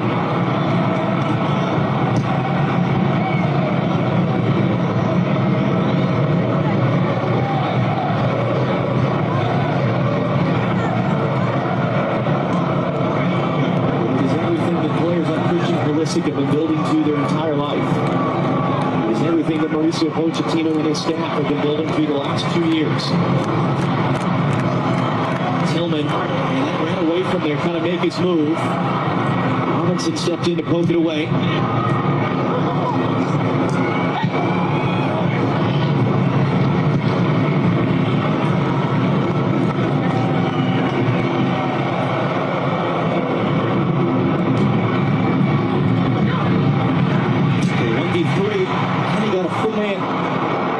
Picked it up. Lewis had a chance there, it looked like, to win the ball back high up the field. Melissa just couldn't redirect himself to go get that one. Now Dodi Lukavaki on the ball.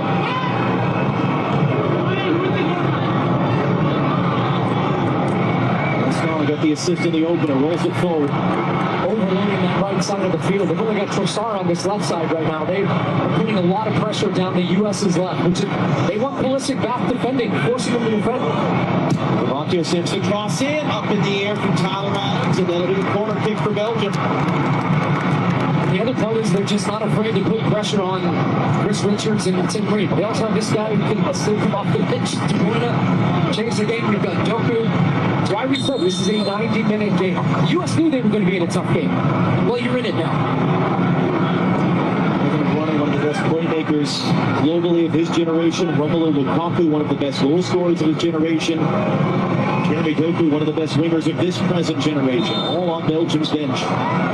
Gary Tielemans to take the second quarter of the game for Belgium. Bouncing into the near post. Back three, the long down again. Lascano got the touch there. Dest has it swept away. Pulisic picks it up. He can't play in for Dest. The Kuiper intercepted it.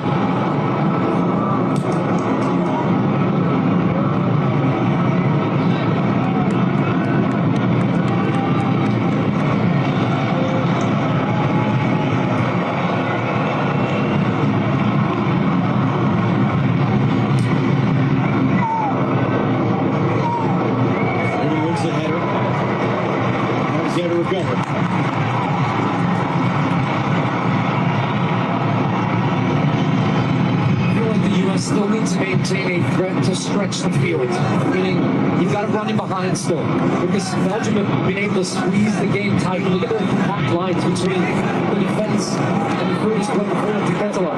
They're making sure that there's no space for the U.S. to find the ball behind the midfield and get turned.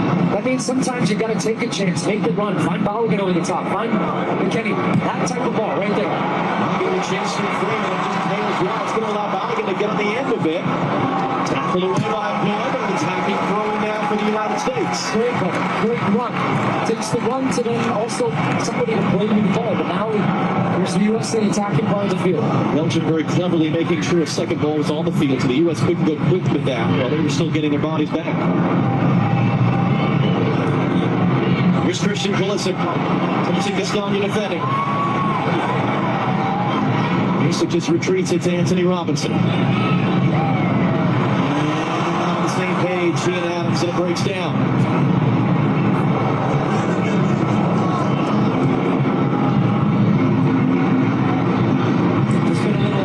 first half, Christian Pulisic, he looks like he's lacking a bit of confidence to take his guy on aggressively, to play. He's just second guessing, taking an extra touch, losing the ball. He's lost 4 dribbles so far.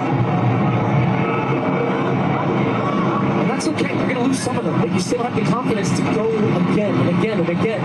But you have to keep your defender on his heels a little bit by taking him on with an aggression and knowing yourself that you can beat that man off the dribble. Because as you said in the pregame, for the U.S. to win this game, they need a big night. They need a signature night from their signature star, Christian Pulisic. That star is fluid. I mean, that has been the case for this team, but you do need your difference makers to make a difference in games like this. That's a foul, and the opinion of the referee committed by Chris Richards.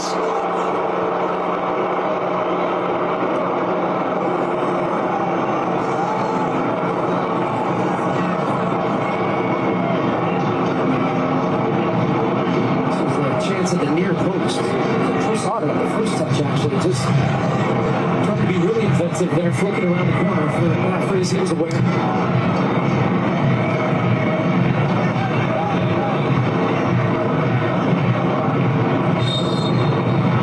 He's going to defend this free kick.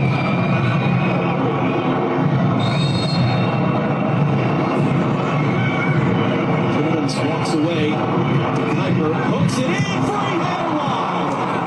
Tough angle for that header to be sure. But missed in the end by Luca Macchio. Everybody who's onside, Chris Richards drops. There's a little bit of miscommunication there from the U.S. I think thrown off a little bit by the timing of Belgium. The hesitation, then they whipped in a great ball, but that line did not drop. And then Richards is the only one drop that kept everybody on side. So just not in sync as a turnover. And he's going to reset for Pulisic. McKennie could have just run into the space there. I don't think he knew that there was no one around him.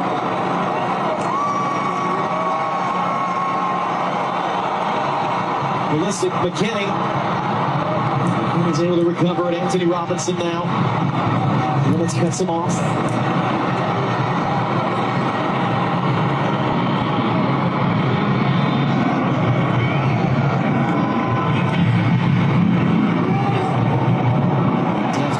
His run, but to Kuiper. Kenny lets him roll. Now he's not going to get there and go across in time. Good work, Tyler Adams, to win that bouncing ball out of the air. Coming up on Fox, the Bank of America halftime show. Rebecca, Thierry's, Latan, and Alexi down to our left watching this one. Give us their thoughts on what we've seen. Look back as well. Earlier today, Spain grinding out a late win over Portugal.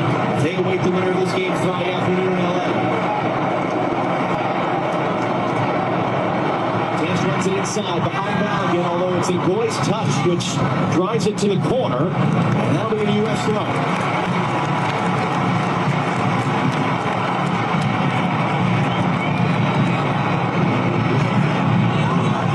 United States now, the top scoring team from dead ball situations at this tournament. 5 goals in total, 1 more than Argentina. Everybody back for Belgium to defend this. They've got all 11 players inside the box. Now Richards is in front of Courtois. We've seen this often where players attacking players try to get around the goalkeeper. Referees say, look, I warned you. If you make contact, we've seen this often called a foul. Try to be a nuisance, but if you make the touch, you're going to give away a foul instantly and kill the attacking opportunity. Roman gets it in the box. Richards is knocked down. It's going to be out for a corner. Took a touch of a Belgian defender. First corner of the game for the U.S. And they're trying to claim it did not take a touch. So we see this gets changed. But the U.S. doing a good job winning. The first ball is Alex Freeman. And then I thought it was Bala going to put it over the top of the bar, but it's hard to see if it took any type of touch. They're still holding this, so they're still trying to see if this should be a goal kick over the corner. Omari of Qatar, the video assistant referee. Yeah, it's going to be a goal kick. And he's looked at that video and said no. His last off foul, it's a goal kick.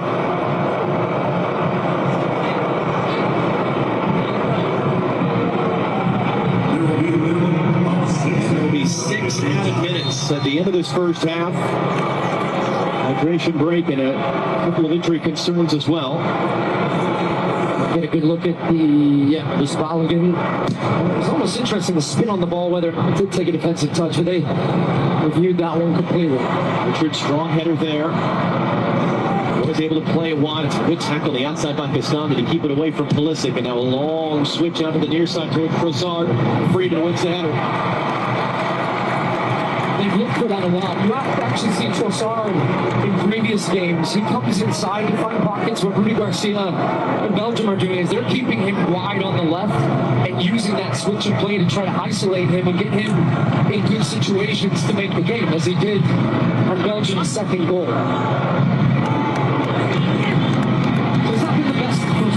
US, that's the obvious. The good news is that they're still very much in this game, as it stands.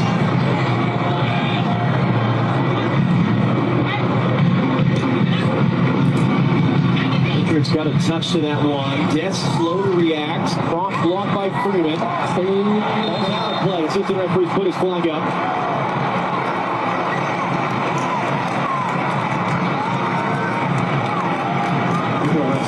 Furious with the referee. In fact, Belgian fans, there's a good pocket of red up to the right of the top deck here in Seattle. Down to our right. Lewis just gets it away off the throw, but a touch from McKinney to release Serginho Dest. De Kuiper's trying to slow him down. Dest will now engage with De Kuiper, and trying to drop back. Can't do so. Pulisic came all the way across. It's that space on his side of the field. Robinson got sucked in as well. Lukavaki is carrying forward. Tyler Adams out to slow him down.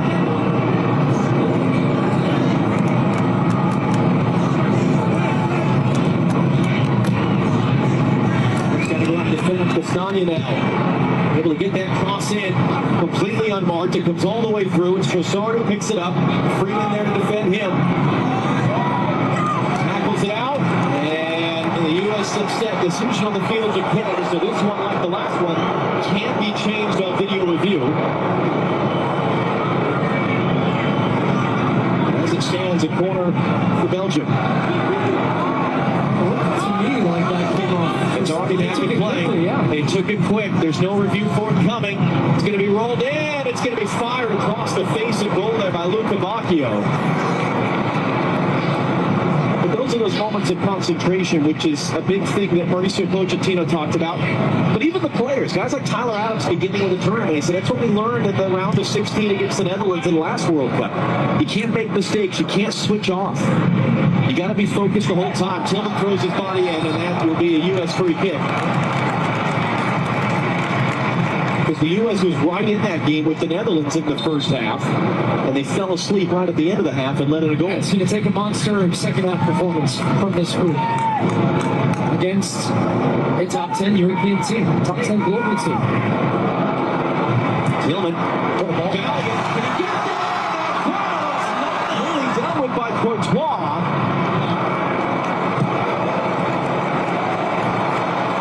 Still 2 minutes to play in the half.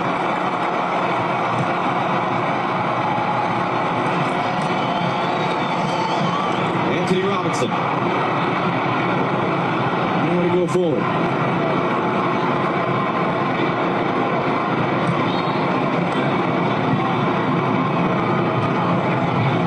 Richards has McKinney making a run. Valiant McKinney. That's a big tackle there by De Kuiper. It was meant for Dest. He had space to run into. Lukavaki now. 1v3. Just playing through and around the U.S. players right now. Because you have the quality of Lukavaki. You see that there when he receives the ball. He's under pressure, has a burst of acceleration, quick stop.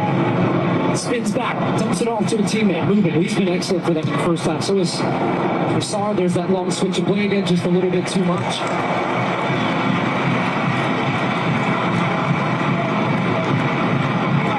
Rudy Garcia was getting annoyed at a certain point yesterday about the questions involving Balogun and said, listen, it's about the game on the field. The only thing that matters for us is that we advance. They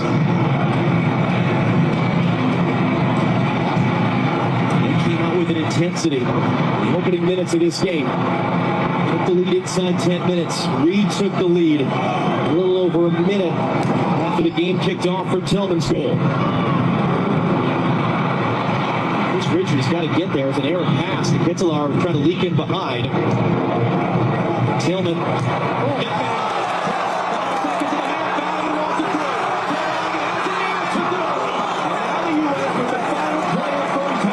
Will indeed have their first quarter kick in the first half. That's what we've been seeing all tournament. Tillman again, so smooth.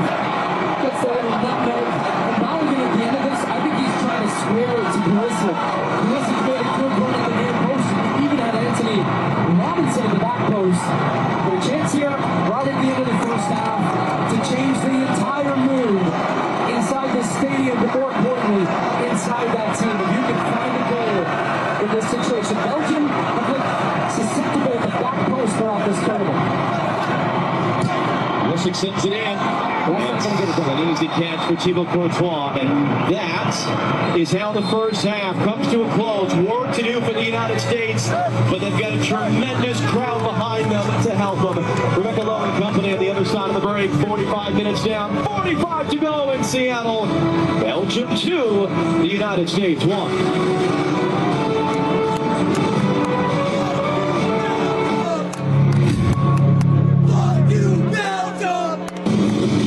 FIFA World Cup 2026 on Fox is sponsored by American Express. Today, we're going to learn some iconic soccer skills. Only. The rainbow flick.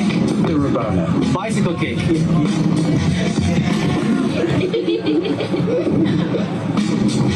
You gotta channel your inner ninja.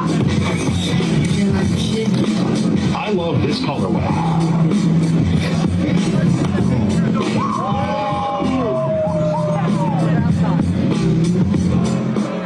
Is David's backyard ready for the FIFA World Cup? Maybe he'll build it like Beckham. Really move here, David's going to the Home Depot for the assist. The Bear covers in just one coat, so David can paint it like Patricia. You know you miss this guy, right? Rip it like Rich. Plant it like Paige. There you go. Great work, guys. Keep it up. Or watch it all happen just like Josh. Very happy to help. There's watching the world's best. And then there's experiencing the world at its best with Platinum. Kick off your journey in the quiet comfort of the largest global airport lounge network. Lose yourself at incredible destinations with the largest curated global hotel program. And leave with a memory that lasts long after you return. For a life like no other, you need a card like no other. There's nothing like Platinum. The Colonel has a bucket list. The $10 one. Monday nuggets. Tuesday fried chicken. Wednesday wings. Thursday tenders. Friday nuggets again. Now that's living life to the fullest. Get a $10 bucket in a day from KFC. BRB got a screen for colon cancer. At halftime? Yeah. With the Cologuard Plus test, you can start screening at home in about 15 minutes. It's simple and non-invasive. Nice assist. False positive and negative results may occur.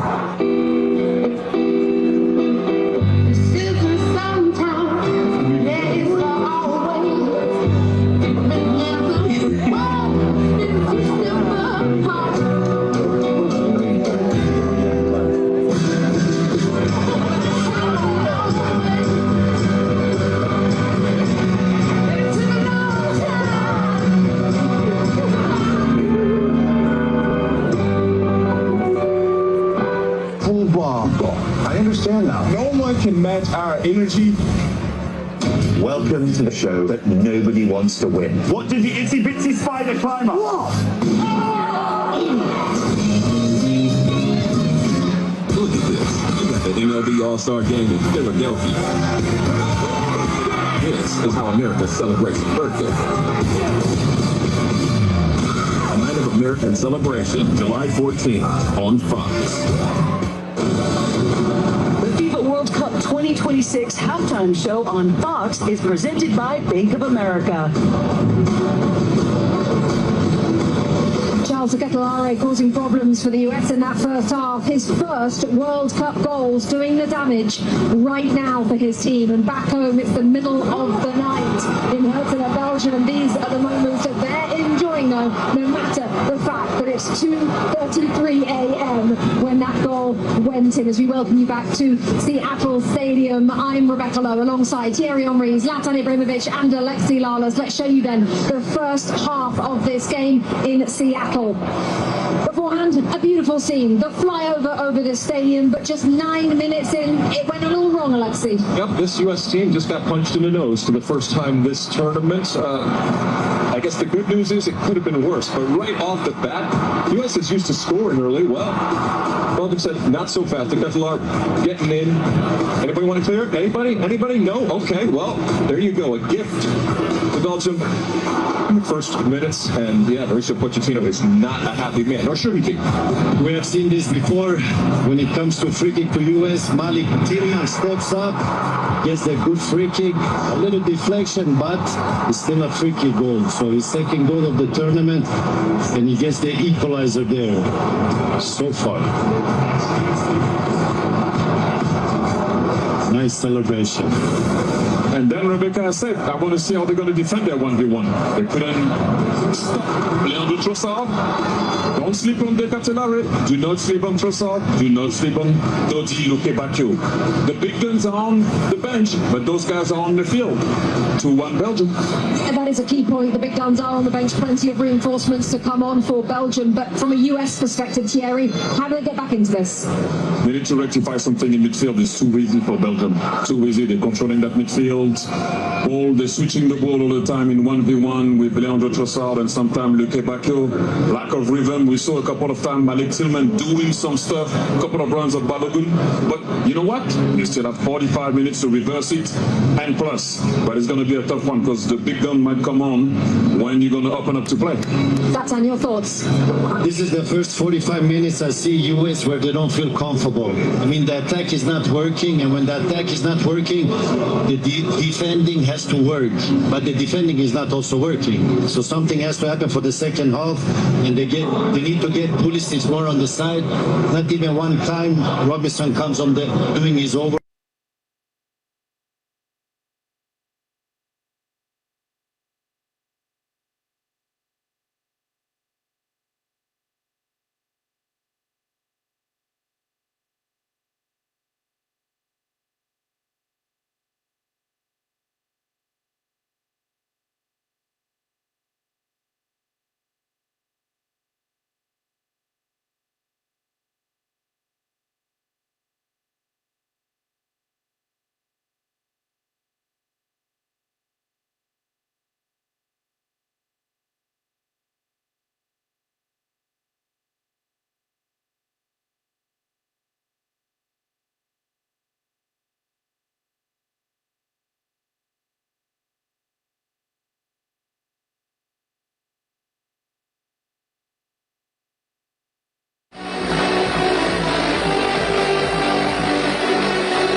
Major League Switzerland meeting Colombia in Vancouver.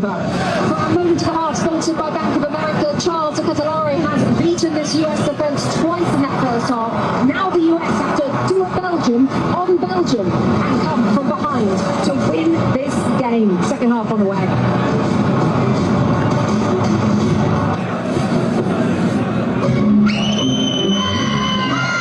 Children are expressing their disappointment after the tooth fairy.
Possibly playing $30 for a single line. Can you hear me now?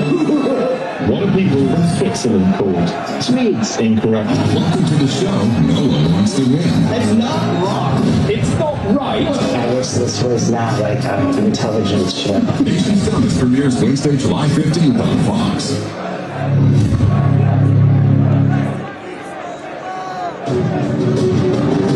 FIFA World Cup 2026 on Fox.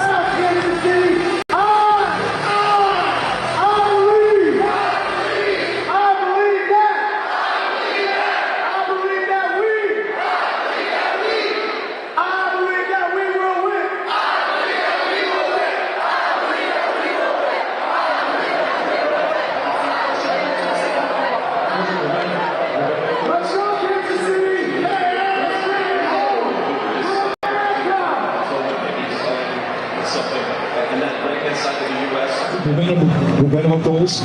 Terry mentioned the midfield. The U.S. is getting overrun in the midfield. We just saw Pochettino talking to Tillman. Maybe he's telling him something. And that right-hand side of the U.S. with Destin Freeman, that was a bad half by him. But he's sticking with it. And you just saw a shot there of Christian Pulisic. Zlatan wanting more from Pulisic in the second half. Baladan up top, 10 touches from him. The fewest of any player on the pitch. Thierry? I don't know, 10 touches against Brazil also in the first half. That doesn't mean anything. Put the ball in the box for him and score. There you go. All he needs is one. Erling Haaland will tell you that as well. Let's get you back to your commentary team. More from Alexis, Zlatan and Thierry at full time. Job struck. Gio Reyna's coming up. Oh, yes, indeed, Rebecca. We've been watching the last few minutes of Gio Reyna had been with the starting group coming out of the locker room. We do not see Serginho just on the field right now, so we'll wait for the board to come up. But that is an eye being cast by Mauricio Pochettino here at halftime, needing to turn this game around in Seattle. Gio Reyna, who scored that wonderful goal to put the punctuation mark in the opening night win against Paraguay. He replaces Serginho Dest at halftime here in Seattle. So we'll see how that reshuffles things a little bit. We'll see what he can add. There's Dest there, making his way out to the bench. We said at the beginning of the tournament, this is a moment 32 years in the making. These men will never have a more significant opportunity to become American sporting heroes than they have right now. In this atmosphere, with so many of you watching from home, what can they do in this second half against Belgium? Can they come from behind and set up a quarterfinal Friday afternoon in Los Angeles against the European champion Spain? What is Gio Reyna bring to the field right now? He's a difference maker. When he gets time, hits space, creativity, the last pass, and you saw the goal against Paraguay. He can produce a goal. I think the biggest tactical switch here is that now Kenny has gone out to the right-hand side. You can see now he's getting pressure on the ball. Gio Reyna, I think, will play like a 10. This could be more of a 4-2-3-1. But I think the biggest thing by getting now Kenny on the right, you need to get your fullbacks into the attack and overlap it. In attack, what's the word for the U.S. coaching staff? Well, the first thing U.S. First Assistant Missy Express said to me, it is very obvious to all of us who didn't get into the game in the first 10 minutes. Little by little, we tried to match them. We scored and then conceded again. That quickly is something we will address right now. We need to build momentum and continue to build it the way we ended the half. He said the good news, this is a one-goal game and we will play better in the second half.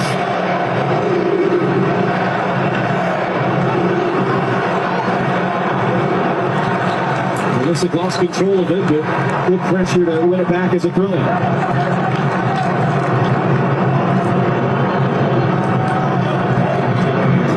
Being harassed by Lukavakio as he carries forward, and that means that he misplaced the pass for Pulisic. And another big reason you make this change as well for Reyna is it seems the U.S. want to get more numbers centrally. The deal with some of that overloading that Belgium had, where they had so much success, time, pressure, movement on the ball. It's going to be a foul for the U.S. It's just to give them more options in possession, which is something that really didn't happen in the first half. Big pressure for Belgium. Now Freeman instantly, top of your screen. He's wide.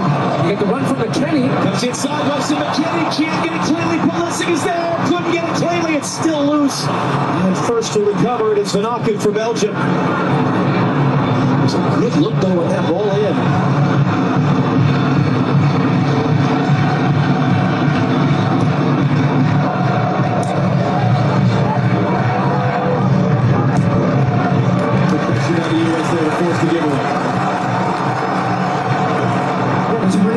You can feel it. Buzzing around the field, getting some touches on the ball, moving the ball. But Kenny's running off the ball is so key. I think now that was the thing in the first half. He didn't have the same type of freedom to really run because he was too worried about what was going to happen the other way if the ball turned over. Gio Reyna slips inside of one. McKennie and then for Pulisic is Robinson instead. Robinson crossing in, got it all the way up. McKennie battling in the air, comes sideways. Robinson knocks it from McKennie. He sets it wide for Anthony Robinson. Lukavakio defending him. In for Malik Tillman.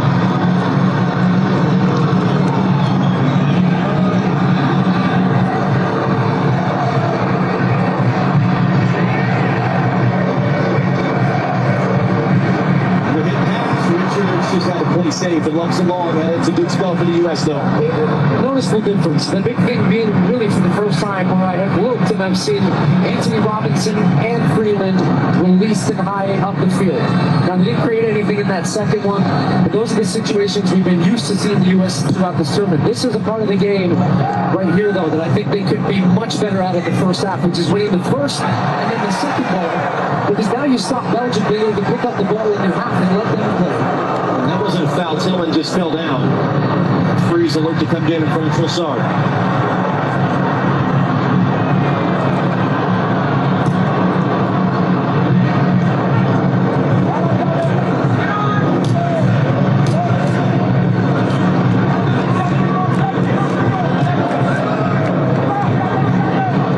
Garcia, the Belgian coach, barking his instructions from the bench.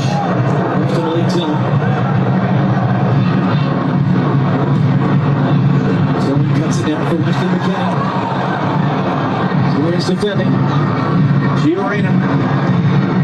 Go across to Freeman, immediate pressure. Trying to make a touch around to Kuiper.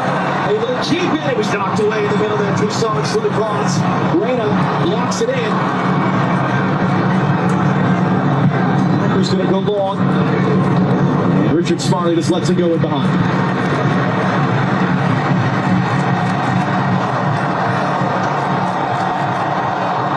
McKennie, immediate pressure. Got picked up off the ball. No foul, though. Ball the other way. Luca Macchio isolated with Green. Adams coming to help support. Belgium's letting numbers forward. Luca Macchio to the byline. Green blocks the cross. After a ball. Yeah, good job by Tim Green. These are going to be very important moments throughout the game because as you start to attack, as you start to get more aggressive, releasing players into the attack, it leaves you more exposed the other way. So it's this fine balance. You're asking more of your defenders now. Chris Richards, Tim Reed, 1v1 defending, going to be very big. As we adjust, avoid smashing into that. Those things hurt about corners. Yeah. We saw a really unfortunate incident just yesterday with Jordan Henderson trying to leap over one of those and fracturing his wrist. They're not cushioned at all. Tillemans, the ensuing corner. Richards wins the header. With the Macchio. We'll flip it back in. Matt Freaks is there.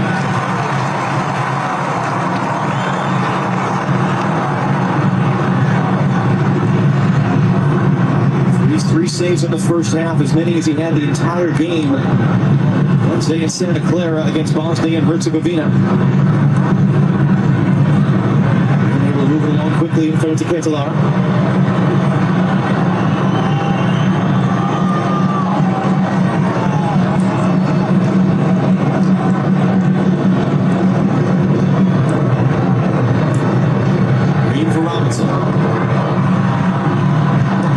Peeling off backwards, comes inside. Richard Pulisic.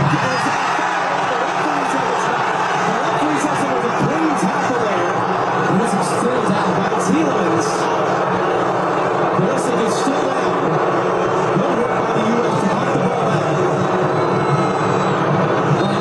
This is unfortunate because we're going to have to play the ball out. What Belgium are going to do in this play when he starts is bring it down the other way. It'd be interesting if Pulisic was lining up for a shot. And this becomes a question of did the defender, in this case Tillemans, does he get his foot in front and does Pulisic then kick into his heel? Yeah, he did. As much as I'd like that to be a foul,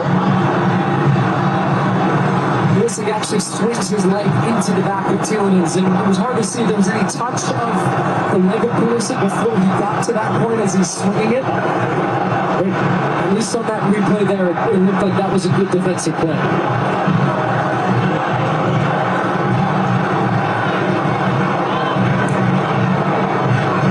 The referee stopped the game himself. He just restarts with a drop ball. The U.S. keeping the attacking half.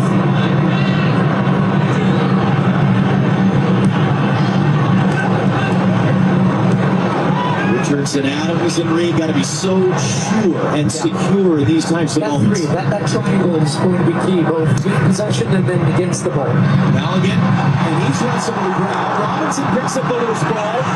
He's bumped off the net. Robinson knocks it free, it's cleared away.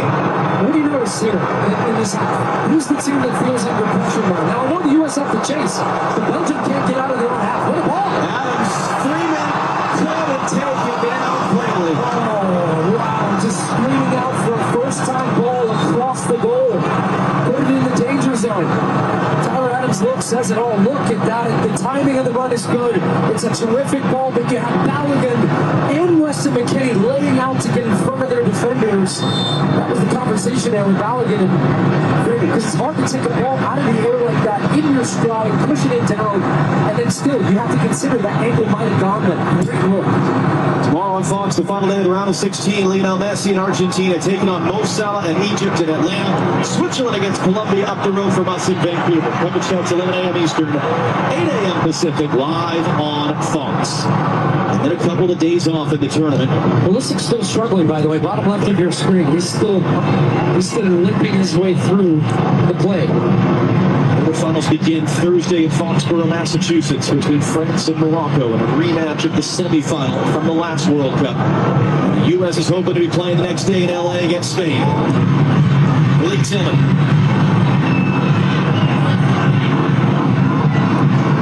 It's time for Adams. Gio Reyna wants it. Gio Reyna has it.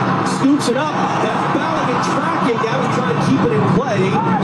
Did not. It's out for a goal kick. He just kind of, the ball got chipped over by Reyna. He loses sight of it a little bit, trying to judge the flight of it. Some of the U.S. legends again. We didn't give Kelly O'Hara a shout out because they cut away too quickly last time.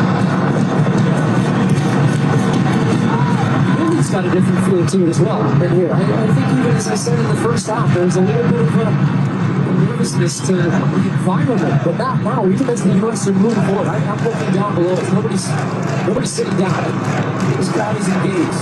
Now take advantage of this momentum of the U.S. Keep putting pressure. Do not back off. Because look at that, Belgium, because there's the extra advantage in the middle, they've lost their ability to get the same type of pressure. Jenny, what more can you add on Pulisic right now? Unfortunately, it doesn't seem to be getting better for Pulisic. I just watched him motion over, yell over to the bench that his leg is still in a lot of pain. Guys, he's been vocal in the discomfort, and you can see it in his movements. Yeah, he's not going well. He's limping as he reached out for that ball. He's been limited at this tournament to the kick to the calf in the days before the Paraguay game. Was subbed off at halftime. Did not play in the next one. Biggest game of his life. He's the big star of this team, but as we said, he had a signature game for the United States. This was that moment, and this was that opportunity. And it looks like, once again, the injury issues that have dogged Pulisic throughout his career. Also, I would say, if you're struggling, go down. And if you're not going to continue playing, let's get this stuff going and moving, because it looks like Berhalter is the one who's... Richards beaten out of the air, frees has got to get there and deal with it. He takes it down off the check. DiCatalo knocks it away. Tim Reed can't block it. And the last video review says this is a foul from behind on Reed. It is a disastrous third goal conceded to Belgium. But here's what I'm saying. I'm not saying this is the reason for the goal, but if you're hurt, go down. You make the sub, the ref stops the play. You're playing a man light, essentially, because you're limping around out there. But this just is a mistake in the back. It's a long ball over the top. Freeze takes the first touch calmly, then he gets hit, just a little hesitant, tries to play out of it. As you'll see, long ball, group one. It's been pretty consistent for Belgium, but you're in a good spot here. Put it out. Takes a touch, hesitates on the left foot, doesn't want to hit it, and then Reeves trying to backtrack, do what he can to block the goal. Just an absolute disaster for the United States. 2 goals that have come off mistakes. I don't know why he hesitated. He felt he was going to get contact from DiCatalo in the back. He was going to try to make a challenge. Then he's out of his goal. You can't use your hands there. And Tim Reeves just off balance, trying to do what he can there, and deflects it into the back of the net. The United States 1, Belgium 3. Marzanaku came on for an injury in the first half, but Onana went off. His first World Cup goal. Christian Pulisic's day is done, to be replaced by Sebastian Berhalter.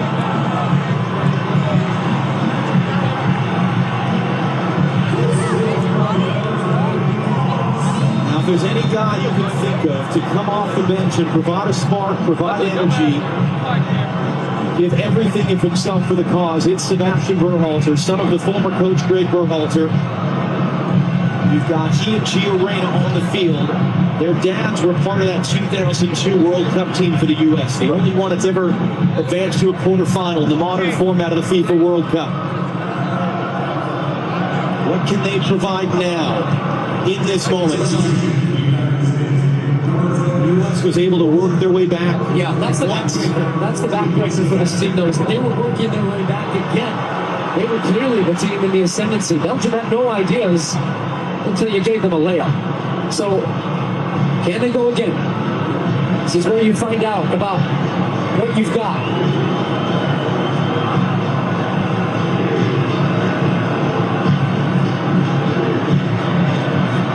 Walter's first touch, and for Green to handle. Scan the QR code on your screen. Vote for the Michelob Ultra Superior Player of the Match. Look at Christian Pulisic. It's not been the World Cup. He or anyone around this team were hoping it was going to be for him. Taylor won the ball back in the middle. Close to McKinney. Now Tyler Adams.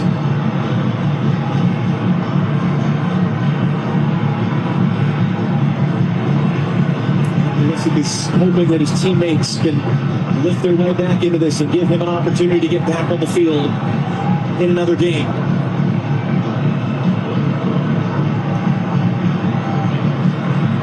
Trying to get that ball under control. Plays it inside for Alex Freeman. Taken off it by Tielemans.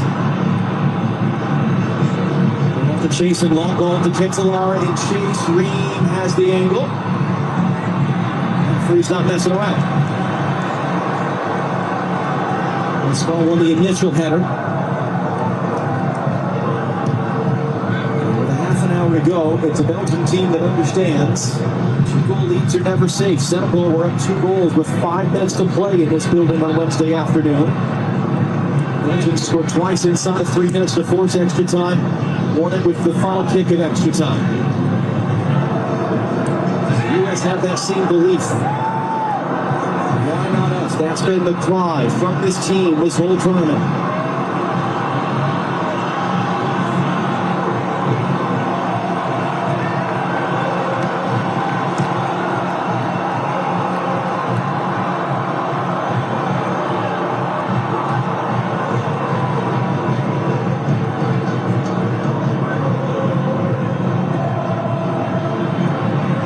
Richards advancing forward.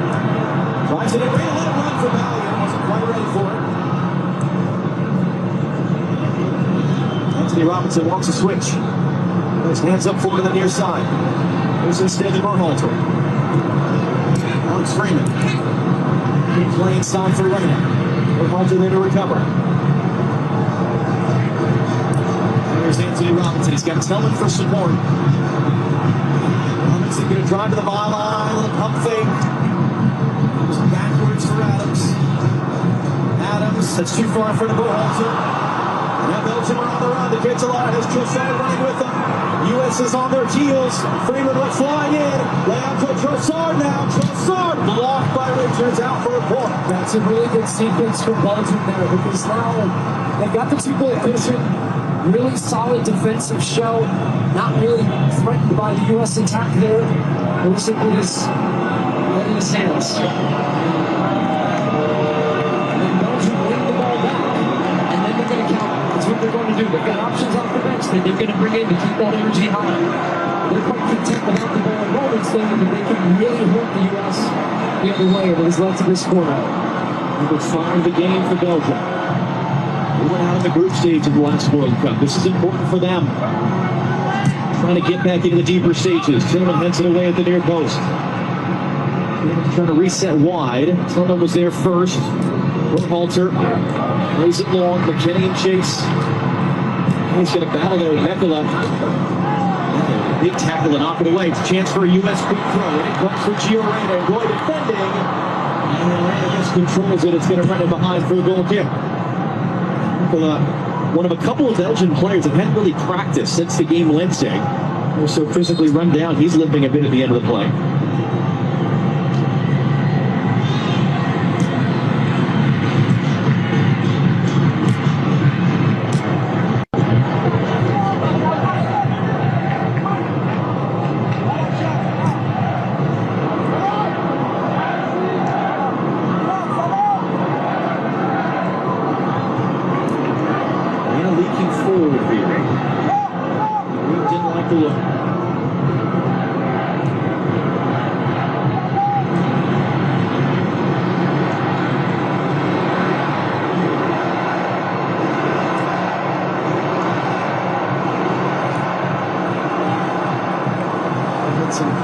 Spread that in for Reina, but a U.S. throw. They're going to go in deep to Maligan.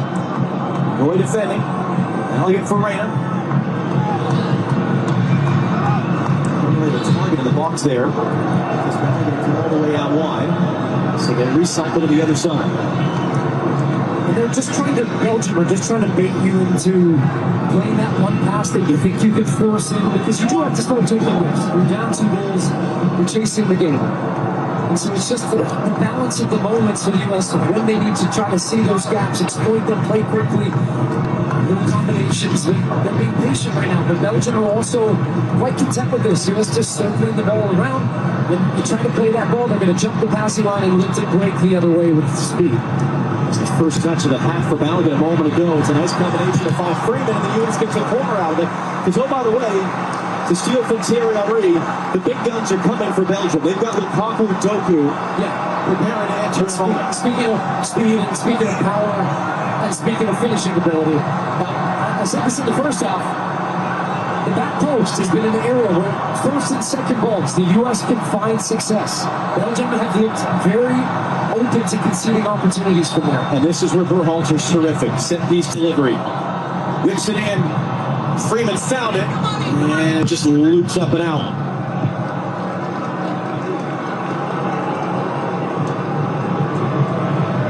But yes, to your point, you've got Lukaku coming out for his 131st year. He scored 92 goals.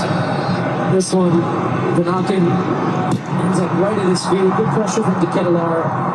Really wasn't the best of strikes. I thought he was going to try to lob it over, but he saw Ream scrambling back. But it's a difficult one if you're Ream, because you're caught in trying to keep your body open to the play while still trying to make a play on it on 1 foot. But he just misplayed the clearance straight in the back of the net. What a game for De Ketelaere. 2 goals and an assist now. He's been involved in all 3 from the byline. A missing cross. Luka Bacchio.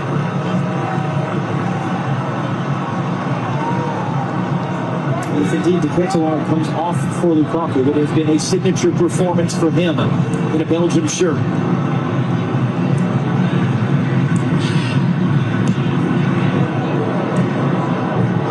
Maligan. Boy there, just trying to wrestle Tillman. And the referee will indeed give it as a free kick for the U.S. Now here come the subs. Luka Bacchio is off.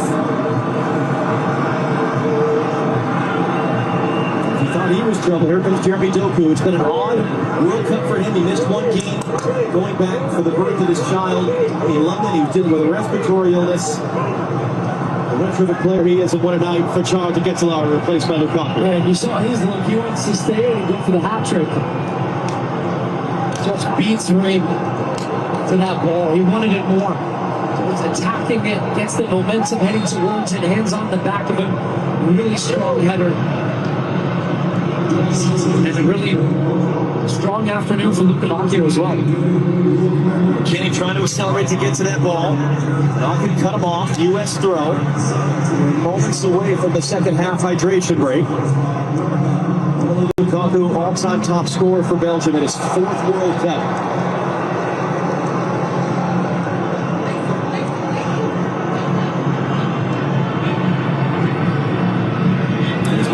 So significantly by injuries this year. When he started in the group stage, it was his first start in a year. He'd only ever come off the bench in his handful of appearances for his club Napoli this season. Comes for Freeman. Tillman.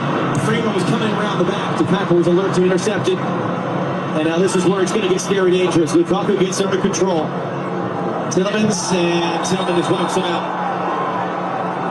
Takes the yellow card. I don't mind that from Tillman. First of all, you stop a promising counterattack, but also showing a bit of fight there. And 22 minutes to make a statement.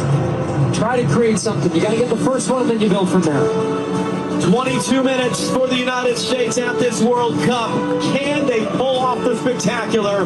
Down 3-1 to Belgium here in Seattle.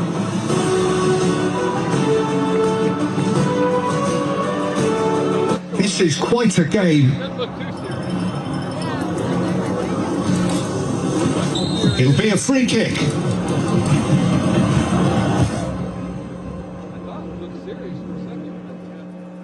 Oh, what a goal! Wild joy and emotion overflows.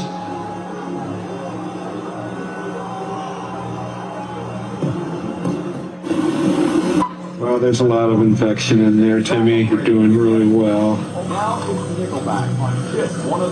Are you feeling anything? Coffee. I don't understand, but this is going very well, huh? Coffee. Coffee? Coffee. Coffee. Coffee? Coffee? What's coffee? Okay, here's the deal. This game is 3-on-3. Who are we playing? It's a local crew. Hey! This local crew, they haven't lost since 1996. They beat everyone who showed up. The guys who play in jeans, the always skins. Honestly, respect. The techers, the trash talkers, even the bruisers. Anyone, anytime. They would take them down. This doesn't seem right. It's 100% true. Mostly.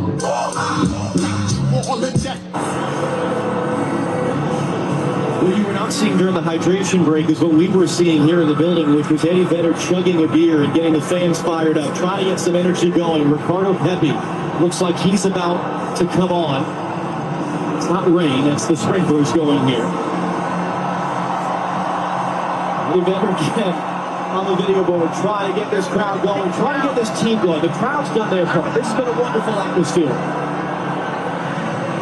The players have 20 minutes to call out something special and extend this magic World Cup run. And has produced some amazing moments in American men's soccer history over the last 3.5 weeks.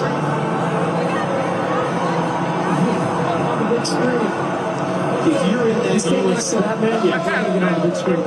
if you're in that US huddle, what are you saying? What are you doing as one of the players in the field? You're trying to give your team, especially with Pochettino, believe. But what I was saying from just observing from up here, I didn't see anybody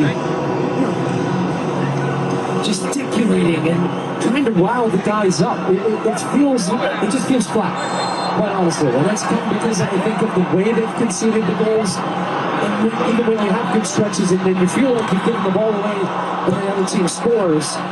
Balogun laying it off, but he couldn't get there. So that's what I would be looking for right now within the game. Okay, if you're going to go down with a fight. Don't just lay down and take the rest of this game.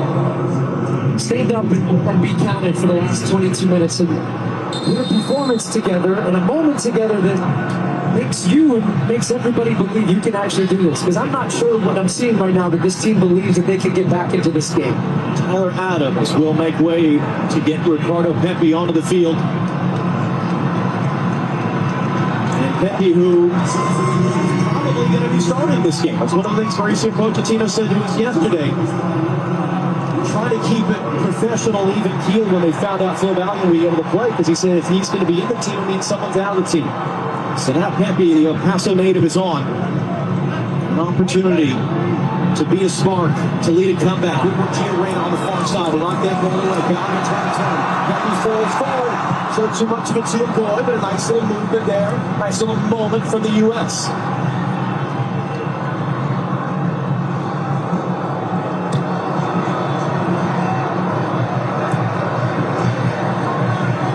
Against his club teammate, Castagna clips it in. Tillman couldn't take it cleanly. And these moments are key. Belgium has Doku and Lukaku up front. Reem just did enough to steer back to Matt Freeze.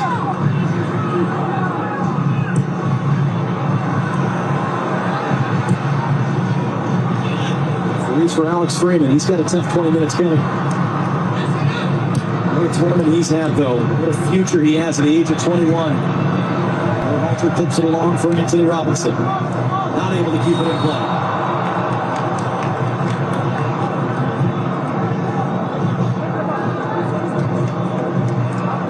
We can dig deep here in these moments, given the opportunity.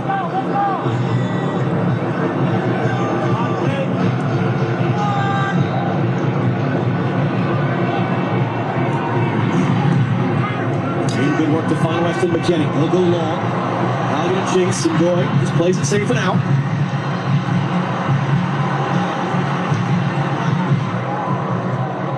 Nick Tillman has the U.S. goal today. Just trying to play it off the defender right corner. It bounces the wrong way. And the U.S. trying to hunt this ball back right now. And it's a foul.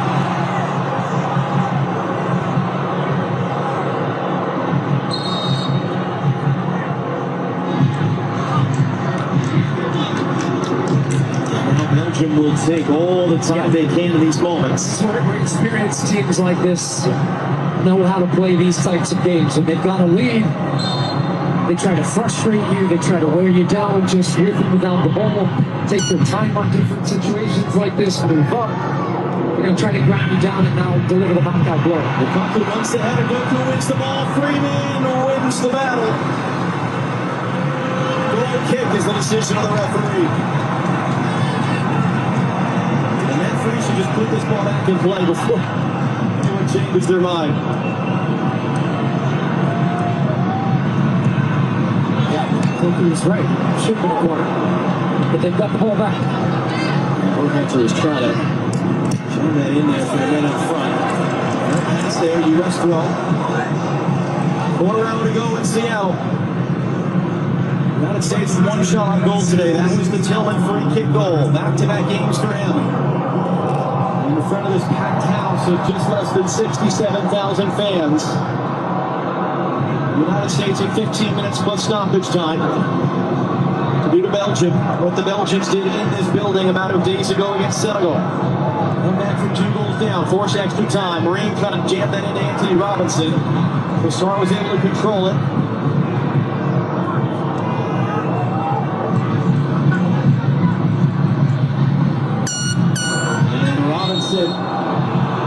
Catching his club teammate Timothy Castagna there. And he'll just jog away. Free kick Belgium, and Castagna's down.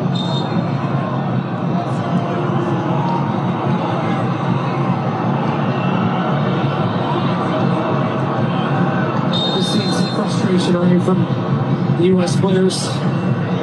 Body language from Mauricio Pochettino says a lot too. He seems just out of ideas right now. There's not too much he can do. He's made his subs. You're just waiting and hoping that you've got someone out there that can give you something, some type of spark. Maybe it's a set piece. Maybe it's this guy has been phenomenal. Someone has been terrific. We need tonight again. He's been a player out there that I can still say is going to hold his head high. He's doing what he can. German-born to an American serviceman father, raised though by a single mother, Anya. Did a play for the United States, having played for Germany youth levels. That ball's out of play though. Someone couldn't keep it in.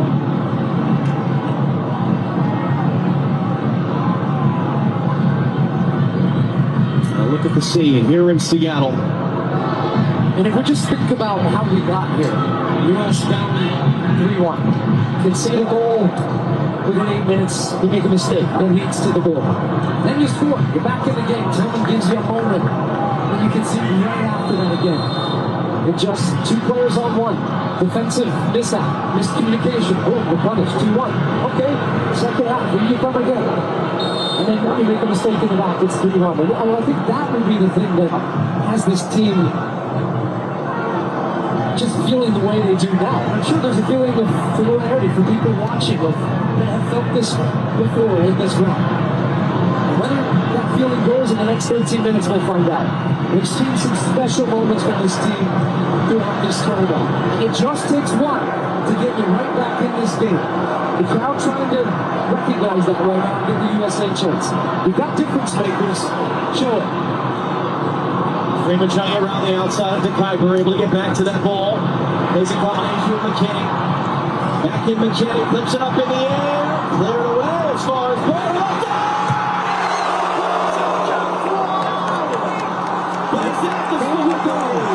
There you go.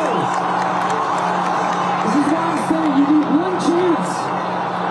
So close from Berhalter, but more importantly, it's just that little shot of adrenaline. This team is fading. There's Greg Berhalter, former Swiss men's national team player and coach and father of Sebastian. But he's a player. You said when he came in, he can give you that. He was in the stands watching against the Netherlands 4 years ago, probably dreaming about having a moment like this.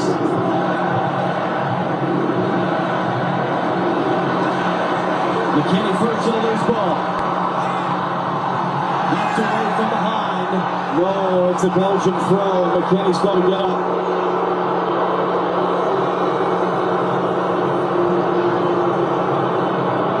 McKinney's limping. And then DeBruyne looking on.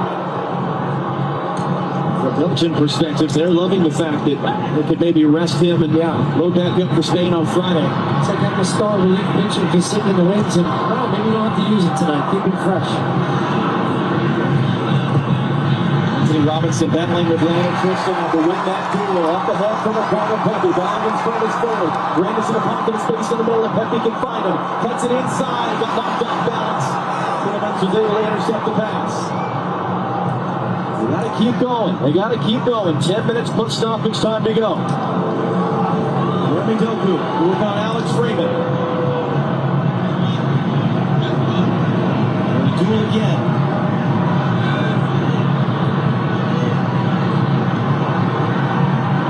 And that's a foul on the game.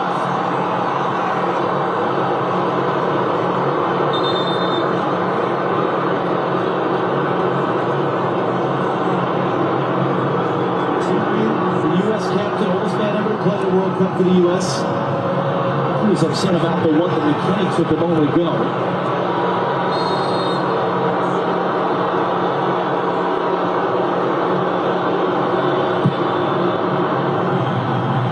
I'm going to stay all the way out past Trossard.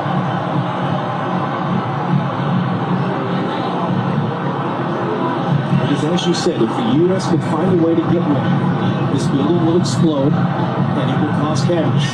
That's how you grab the second. It's exactly what Belgium did. The second came right after the first. They'll give it a go. Randall was moving forward. Ballard trying to get chased.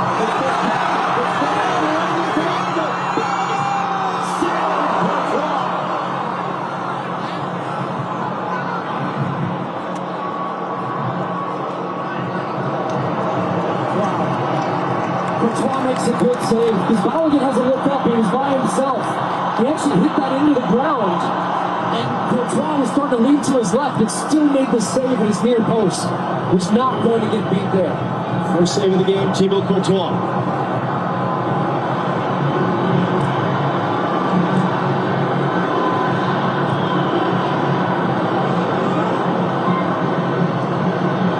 And for Winston McKinney.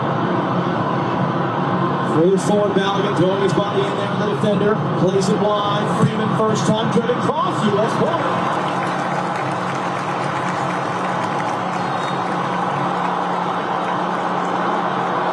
Humans have set the referee on now, and exchanging words with the Piper. The Piper's getting a warning here from the referee because he took the ball and tried to delay time. It's going to be important for the ref to manage that type of time wasting. This game in his referee school's life as well. Number 16 at the World Cup, big moment for them. Sebastian Berhalter to take. Stop sideways, and Courtois will come to get in front of Richards. Balogun was up for it.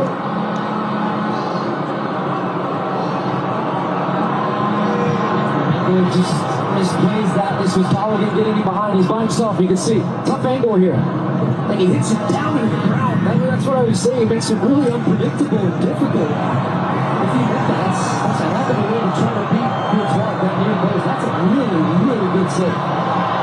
One of the best goalkeepers in the world. Berhalter draws contact, wins a free kick. Let's put it back into play. 7 minutes plus stoppage time to go.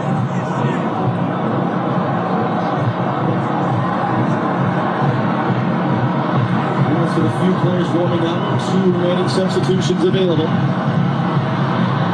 No Christian Pulisic on the field as he came off hurt a little while ago. Berhalter clipping it up. Robinson knocking it down. A little bit of hesitation before it's cleared away. Suffered the injury in the first half, going back to the bench area. It's in for Balogun. Poked away from him. Prevented from being a corner. Looked out to me, actually. Turner leaping off the bench to grab it. Get it back in quickly for the U.S.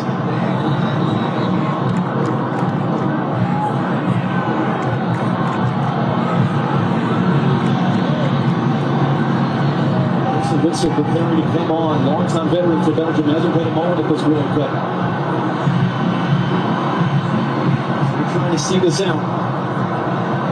Berhalter clipping along for Anthony Robinson, brings it down well, trying to cut inside. Gastani who wins the duel. Trossard there to help. Trossard plays it out for a U.S. throw. They want to get it quickly, then kick and play.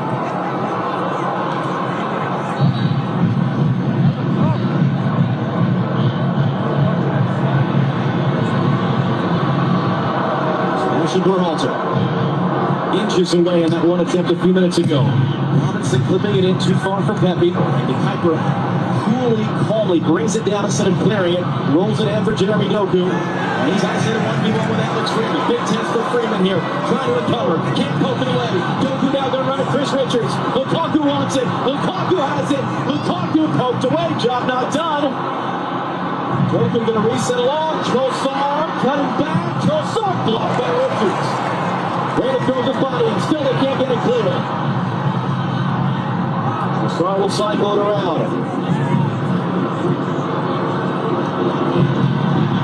What a block from Richards. I think that was going in. That strike from Trossard. That was, from our angle, that looked to me like that was going to the far post. Big time block. Salmakers as well preparing to come on for Belgium. Rainer defending on the ball line, gotta be careful. It's cut back in, Freeman stabs it away. There's Rescott with the work there. Pepe chasing around, can't get on the end of the ball. Belgium just play keep away right now. Pepe with it there. Shoves the defender out. Still on the line. Trying to accelerate. And he's fouled. Free kick US. Tillman back up at the end of it. Rui Garcia, the Belgian coach, going nuts on that one. Well, he's going to feel like he's playing with the ball. But it's the way the two of them sandwich together and take out Tillman. Watch this, as the ball is gone. So sure, there's a touch. You can't do that. He definitely barreled into the back of it. There should be no complaints about that. Lewis just takes it short. Belgium not yet making the sub. Lewis can't be too casual, though, in this moment as the ball's back into play.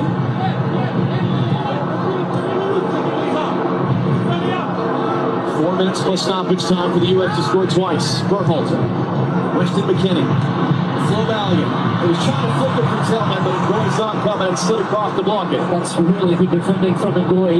As you said, saw that the whole way. He'd stepped inside, picked off a little flick around the corner. He's had a really good game. The two center backs played really well against Flo Valiant. Now, Valiant's had a couple of chances, but they've been physical, right up behind him, connected together, not getting drawn out of spaces. That was a big call for Rudy Garcia. Boy, hadn't played the last two games, suspended for one, and then just kicked on the bench against Senegal.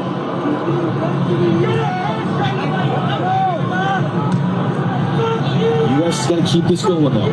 Yes, it's getting dire, but there's still time. 3 minutes plus stoppage time. Two subs at the wings for both teams now.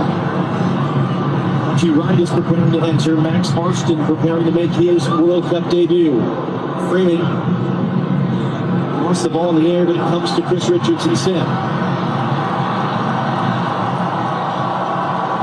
Fans keeping the energy up here in Seattle.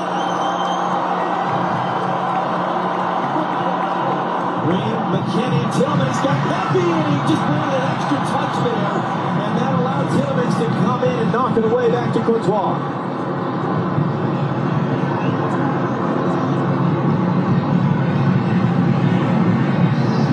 Down to 2 minutes plus stoppage time. So as high as far as he can put it. This comes out for a goal kick.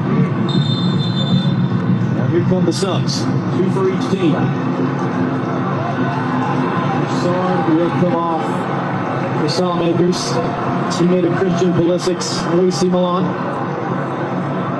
So Witzel will take the field in his 4th World Cup. Rescott had his number put up.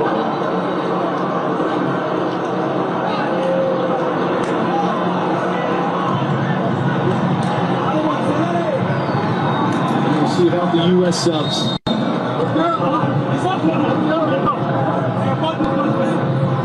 can hear the fourth official there. Here, Nacho got ball saying your board is not ready. You can't come on yet. US bench is annoyed at that. Good pressure by Tillman, but it bounces out for a Belgium throw. 1 minute plus stoppage time to go. And still, the U.S. bench just kind of bewildered that they're not being allowed to make their substitutions. He's going to settle that in front of Salamakers and play for Alex Freeman. Freeman trying to come back to the near side. Tillman. Anthony Robinson going to get there. Robinson gets the cross in, overheaded for Valley. On the back post.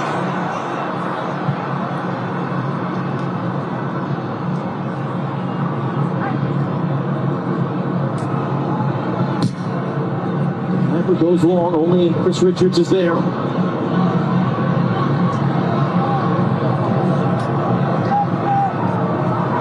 Score to go up won't be the U.S. subs. It'll be how much stoppage time we play here in Seattle. I don't think it'll be huge. We'll see. It could be 6, maybe 7. How about 4? Yeah. So the 3-minute hydration break and then 1 added minute. U.S. got to go quick here.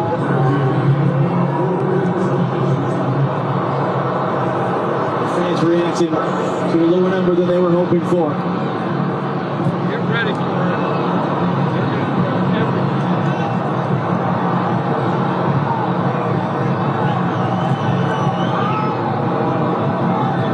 Should they just be lumping this long and seeing what happens here? They seem to have a hard time. Yeah, here comes a spot there for G. Rain from Berhalter.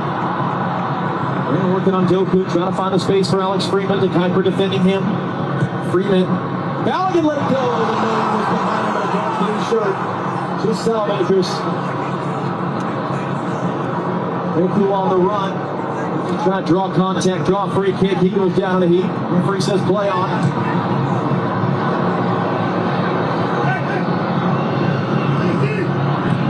Freeman, good tackle to win the ball back on Salamakers. 3 minutes remaining for the United States. This wonderful journey that began a little over 3 weeks ago in Los Angeles. Robinson clipping it up, too tall for Belgium. Robinson trying to get there, wings the header across to Giorena. Trying to settle it for Berhalter. Doku beat him to it. Doku brings it down again. He just didn't draw the foul on the free kick. Yeah, that play is just even another little example of the class and quality. And we're going to get the subs now. The Belgium are back. We're bringing on a guy that's worth over $100 million and going to be off the bench as a second half replacement in a game like this. He's putting balls out of the air, little control, great awareness, wins a free kick. He's been lively. It's I know. We fell in love the last couple of weeks with this team and this ride and this moment, and that doesn't change. The scenes we've seen around this country have just been unlike anything I have ever seen in my lifetime for a team and for a tournament like we have experienced. But yeah, I know there's going to be fans out there, friends like me, that this is a familiar feeling. Come up against the big boys from Europe in the round of 16, and it ends the way it did 4 years ago. Well, don't concede another. Lukaku on the loose ball scores. Run over Lukaku. The exclamation point for Belgium. And now they will ride momentum down to Los Angeles Friday afternoon for a showdown with Spain in the World Cup quarterfinal.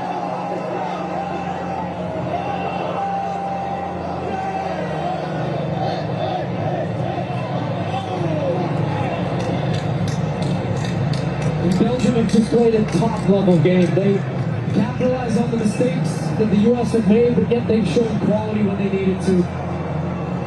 There's a reason before the game we talked about this Belgian team. It wasn't going to be easy, but they also have guys waiting in the wings that can do this. You're bringing on a guy who's scored 92 and now 93 international goals.